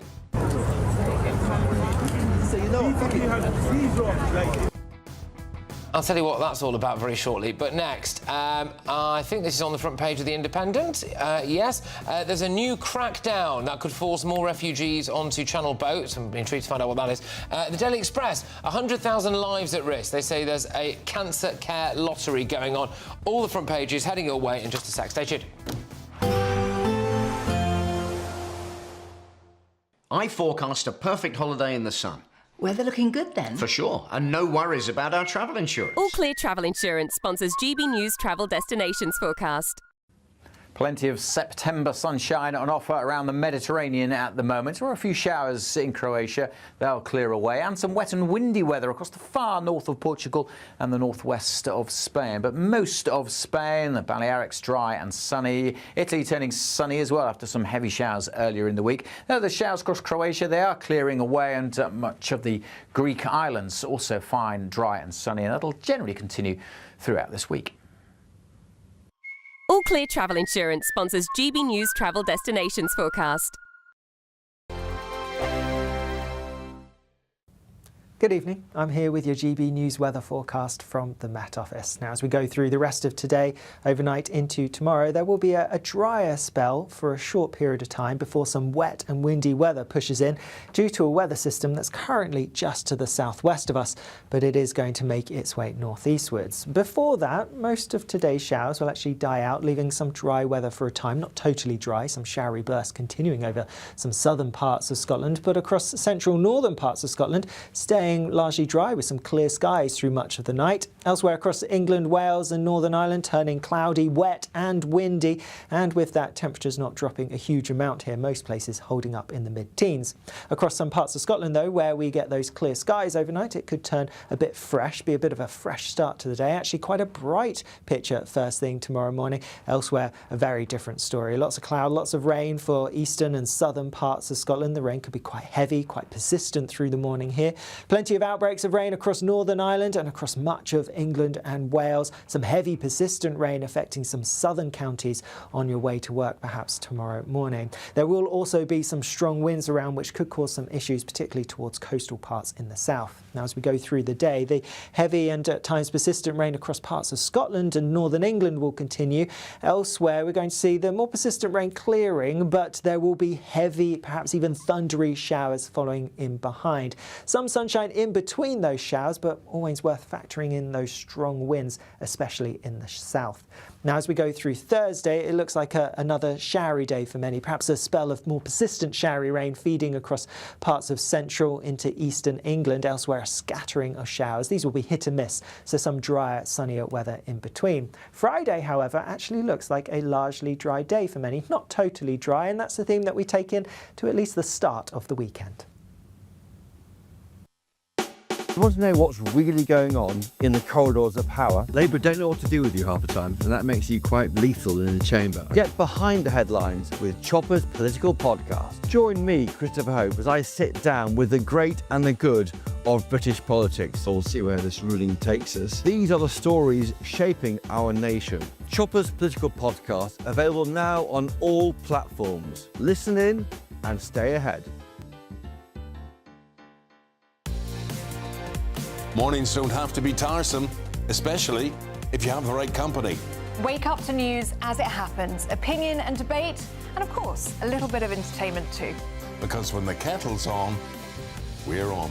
That's Breakfast on GB News, a show worth waking up for.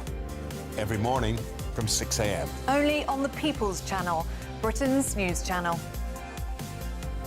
We'll spread the news, you spread the word.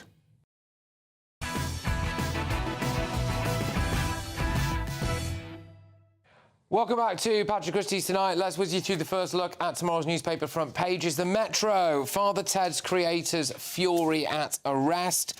Comedy writer held at Heathrow over anti-trans protests. They also have Angela Rayner's sunglasses on the front there as well. Rayner's big entrance, fantastic. Maybe she's just got back from Ibiza and she's trying to cover something up. But the Daily Telegraph, Starmer attacks the Met over trans tweet arrest.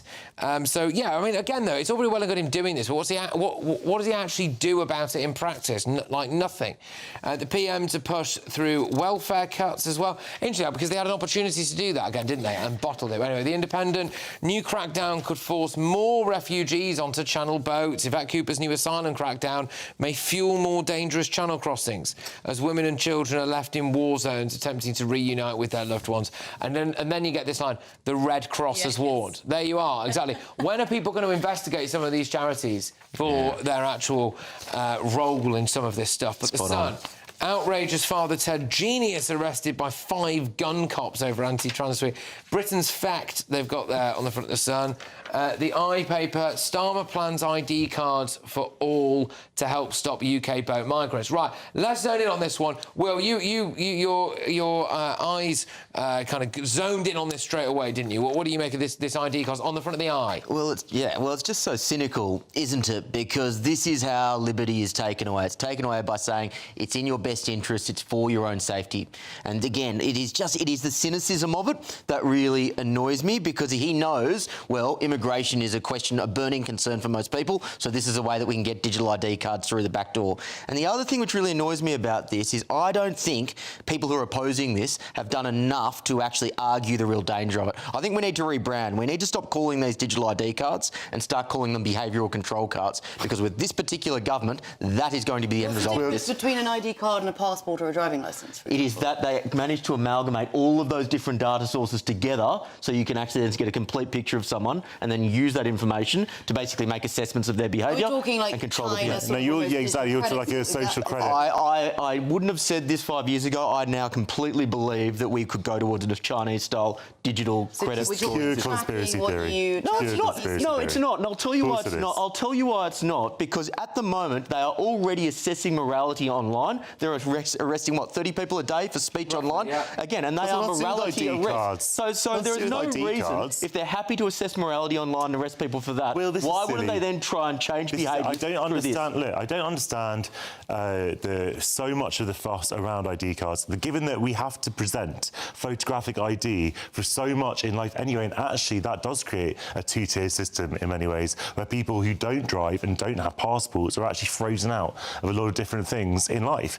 So to have a basic citizen's ID card, which is the absolute norm in most of the world, I just don't understand. No. You need an ID to vote. Exactly, you need ID to vote. Instead of a digital ID, which I don't think you should have, by the way. Have a normal ID, and not say a passport or a driver's licence, but just a general ID rather than a digital one that amalgamates. It's not the fact that it's a digital ID, as in you can see your passport on your phone. It is the fact that it can connect a lot of different data sources that they know about you, from your bank accounts potentially, all the way through to your passport, through to any number of things, and then it can get a holistic picture. So I can see where you've gone, at what time of day, what you've spent. Obviously, that would be wrong, but that's not that what I would oppose. It's the mechanism that enables that, and this government, I do not have any. There would obviously have to be democratic oversight.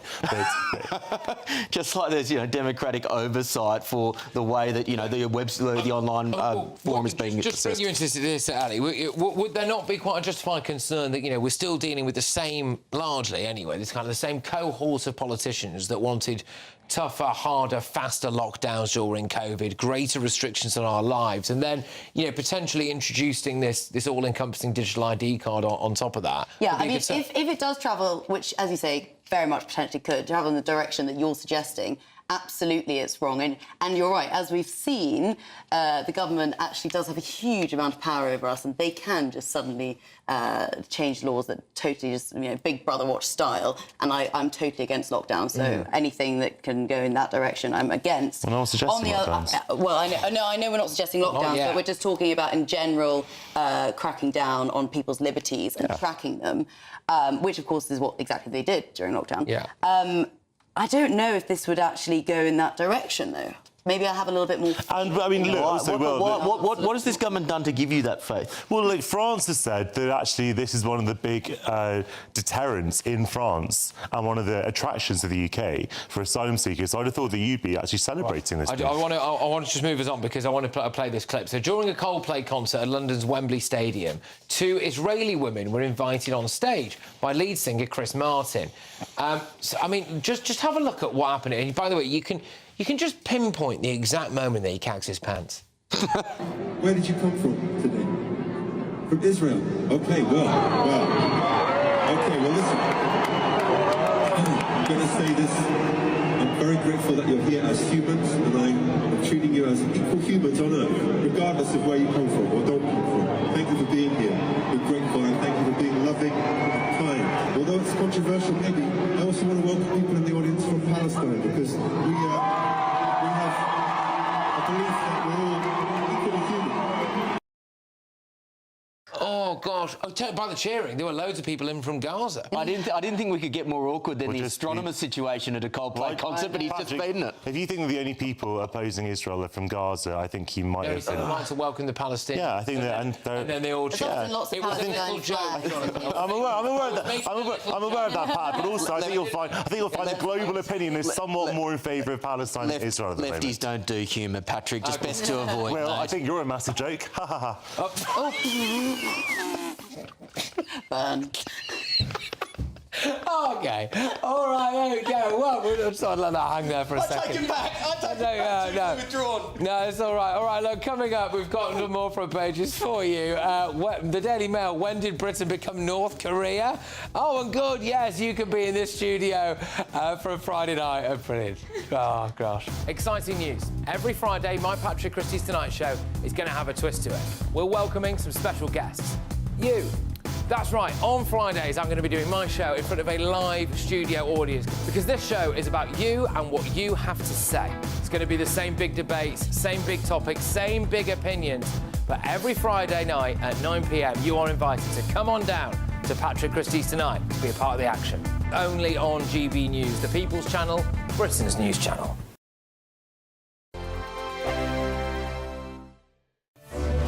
Miriam, you can't be serious. Scrapping the triple lock on state pensions? Madness. Andrew, we just can't carry on pretending. The numbers just don't add up. We've got to be honest with people. We've got to face the facts. That's what people want. Well, that's what you get on GB News and on Britain's Newsroom. Lively debates, lively conversation. Britain deserves a newsroom that puts the facts and your voice first, and we're not afraid to hold power to account. And each other. So join me, Andrew Pearce. And me, Miriam Gates, for Britain's Newsroom, weekdays from 9:30 on GB News. The People's Channel, Britain's news channel. This is GB News, Britain's news channel. I'm especially glad to be joined by Mandy this morning. Mandy with me here. How are you finding the challenge so far, Mandy? It's all right so far because it's not too hot. Yeah, that's a tremendous relief. And you're a veteran yourself, but also a beneficiary of SAFA, Mandy. I am, yeah. I served 12 years in the Royal Air Force. And then SAFA supported myself and my son when my husband took his own life. Yeah, it's a tremendously sad story. Your husband, Chris, himself a veteran suffering from PTSD after a tour in Afghanistan. Yeah, I mean, he suffered for a long time. So in 21 years, he did 15 tours. I mean, the support we got, it wasn't just life-changing, it was life-saving, which was so important at the time. And SAFA, they were strong for me, which meant that I could be strong for our son. Yeah, and your son now, 17, he must be so proud of his father's memory and your service as well. I think so. You know, we talk about his dad all the time, and it's very, very important that we keep his memory alive. So we're doing little things. So we've just got his name on a memorial wall at our local football club, which again is important because it shows Jamie that he'll always be remembered. So beautiful. I think our viewers and listeners will be so touched by that. And as you're completing this march today, these 10 miles, you just saw some of the cadets behind us now. What are you thinking about as you make that march? It's how many people come out to support the charity, which I think is so important, because without all our supporters, without our volunteers, you know, SAFA can't exist. And SAFA are there when people need them the most, and that needs to be able to continue. So without things like this and everyone supporting us, it won't. GB News, the People's Channel. In the GB Newsroom, we bring you the news as it happens. With our team of dedicated journalists across the UK, we're ready to keep you up to date with what's happening every half an hour, every single day. Bulletins here on GB News, the People's Channel, Britain's news channel.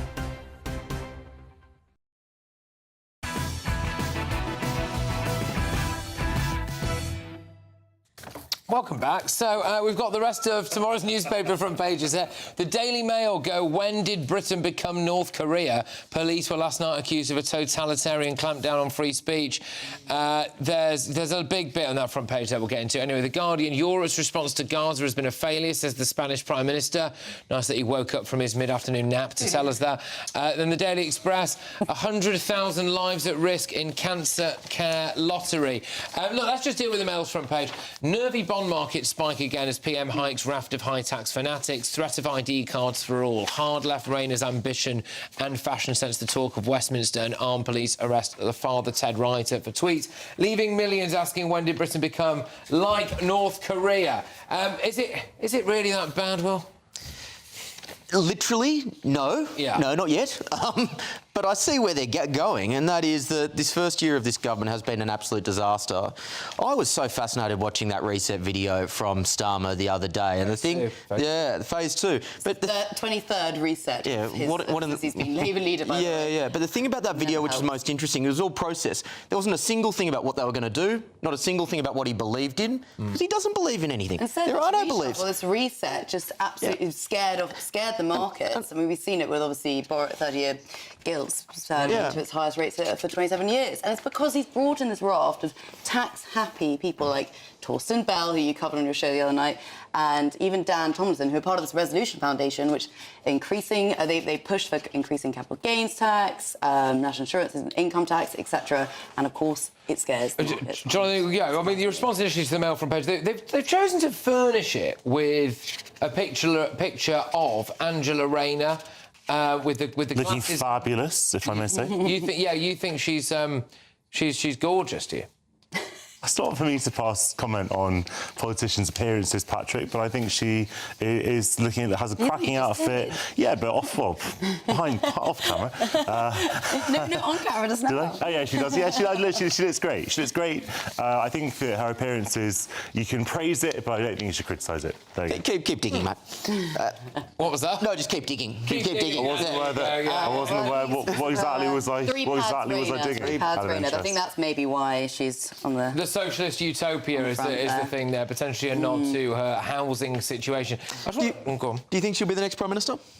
No, I don't know. I think she. Whilst I can see that there is an appeal for her, and people think that she's possibly more human than Keir Starmer, I also think she is too much of a joke in some quarters. But not to the Labour base. Not to the Labour base. She's not. The Parliamentary Party quite like her as well. Yeah. No, I think she will be. That's the issue. Let's go to King's Cross now, because a protester scaled the station's 120-foot clock tower with his dog, unravelling a huge banner reading "Freedom for Iran." With his dog. So you know, these rocks, like in general, I didn't know. Well, after nearly 4 hours, the man handed his dog to rescuers and was finally brought down to safety. It's just thought it was quite interesting, really. Take the dog up with you. Couldn't get a dog sitter. Couldn't get a dog sitter. Just thought, you know what? Made it up there. The next time I try to take that dog out of the house, the dog will be like, no. Absolutely. Say, I am not going out with you. You're a nutter. But yeah, Fair enough, though. I suppose freedom for Iran, you know. Yeah, it's one of the better ones. It's one of the better ones. Everyone should be free. Everyone must have freedom, Patrick. Everyone should have freedom. There you go. And on that lovely... Hey, well, you'd go down well at a Coldplay gig, man. All right. Don't be disgusting.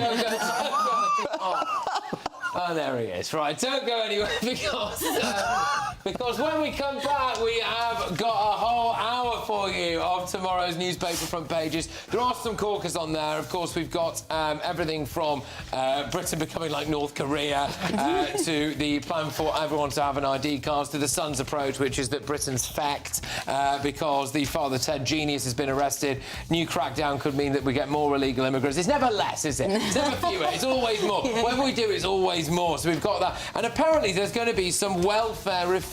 So wait and see if that affects you. I'd just like to thank my wonderful panel. Thank you, everybody. Thank you to everybody who's been watching and listening at home as well. Late edition is up next. So, yeah, keep it GB News for another hour at least. I'll see you in a sec. Bye.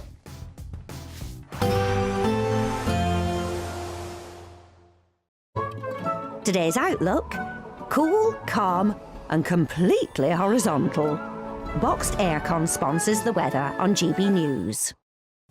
Good evening. I'm here with your GB News weather forecast from the Met Office. Now, as we go through the rest of today, overnight into tomorrow, there will be a drier spell for a short period of time before some wet and windy weather pushes in due to a weather system that's currently just to the southwest of us, but it is going to make its way northeastwards. Before that, most of today's showers will actually die out, leaving some dry weather for a time. Not totally dry, some showery bursts continuing over some southern parts of Scotland, but across central northern parts of Scotland, staying largely dry with some clear skies through much of the night. Elsewhere across England, Wales and Northern Ireland, turning cloudy, wet and windy, and with that, temperatures not dropping a huge amount here, most places holding up in the mid-teens.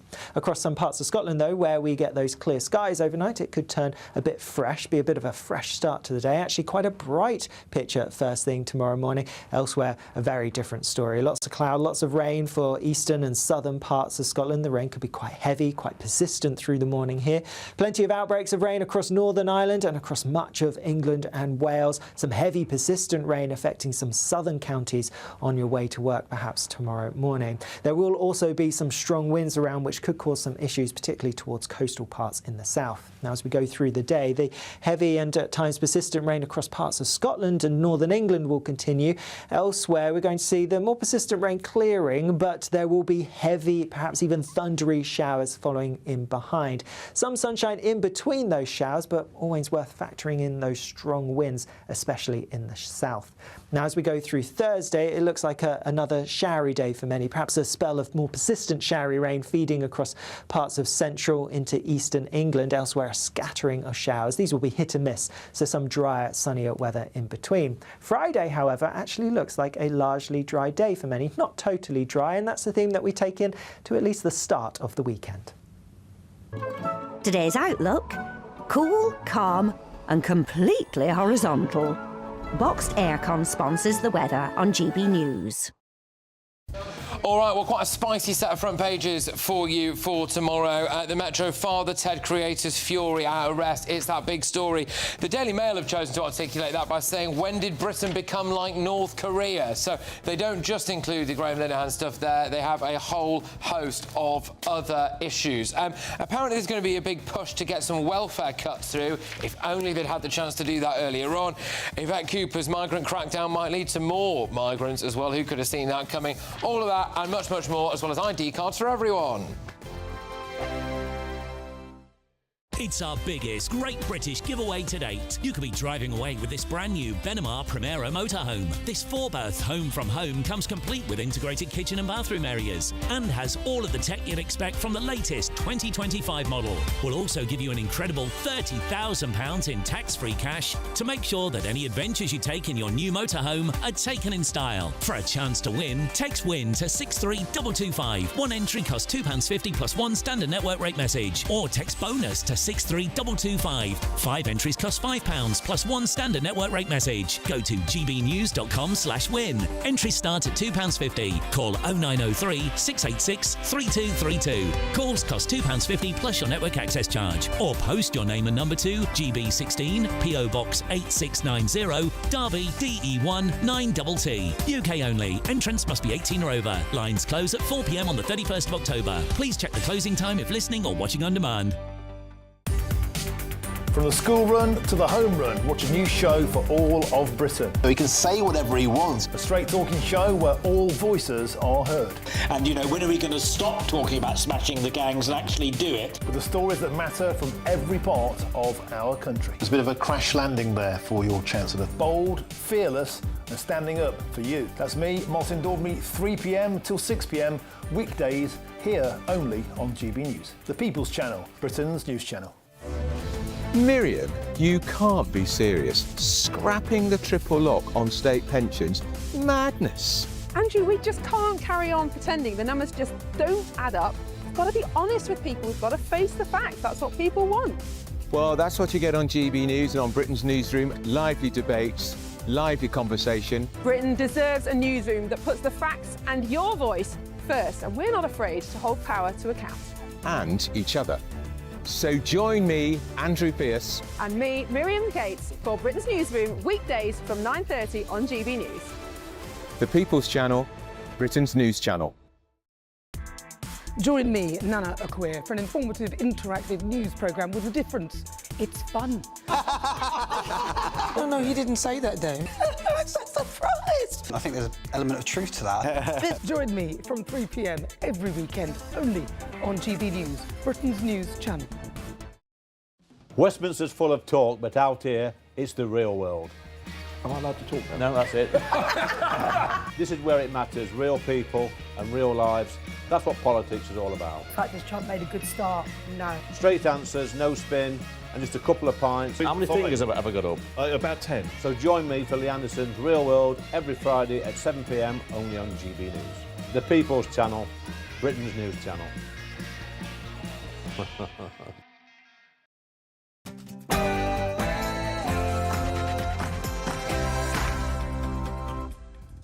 Welcome to Patrick Christys Tonight, late edition and breaking right now. Free speech in this country has been for a very long time. We're very, very proud of it. We will protect it forever.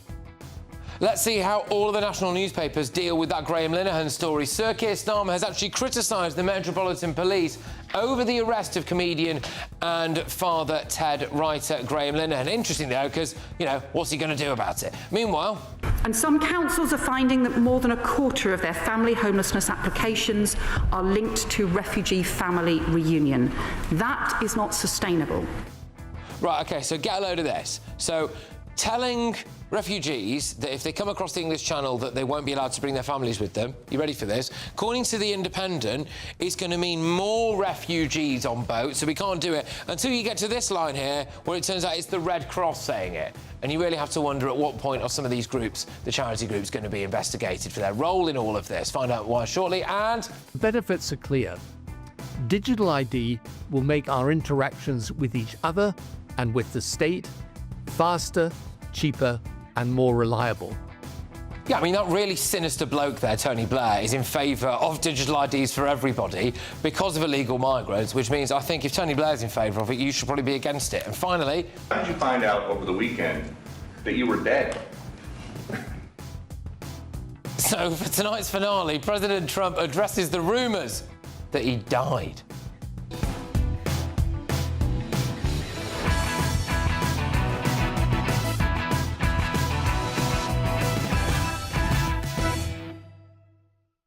Joining us this evening, we've got broadcasting royalty Christo Fufas, we've got political commentator Andy Twelves, and comedian and GB News contributor Paul Cox. But right now, let's get those headlines with Sam Francis.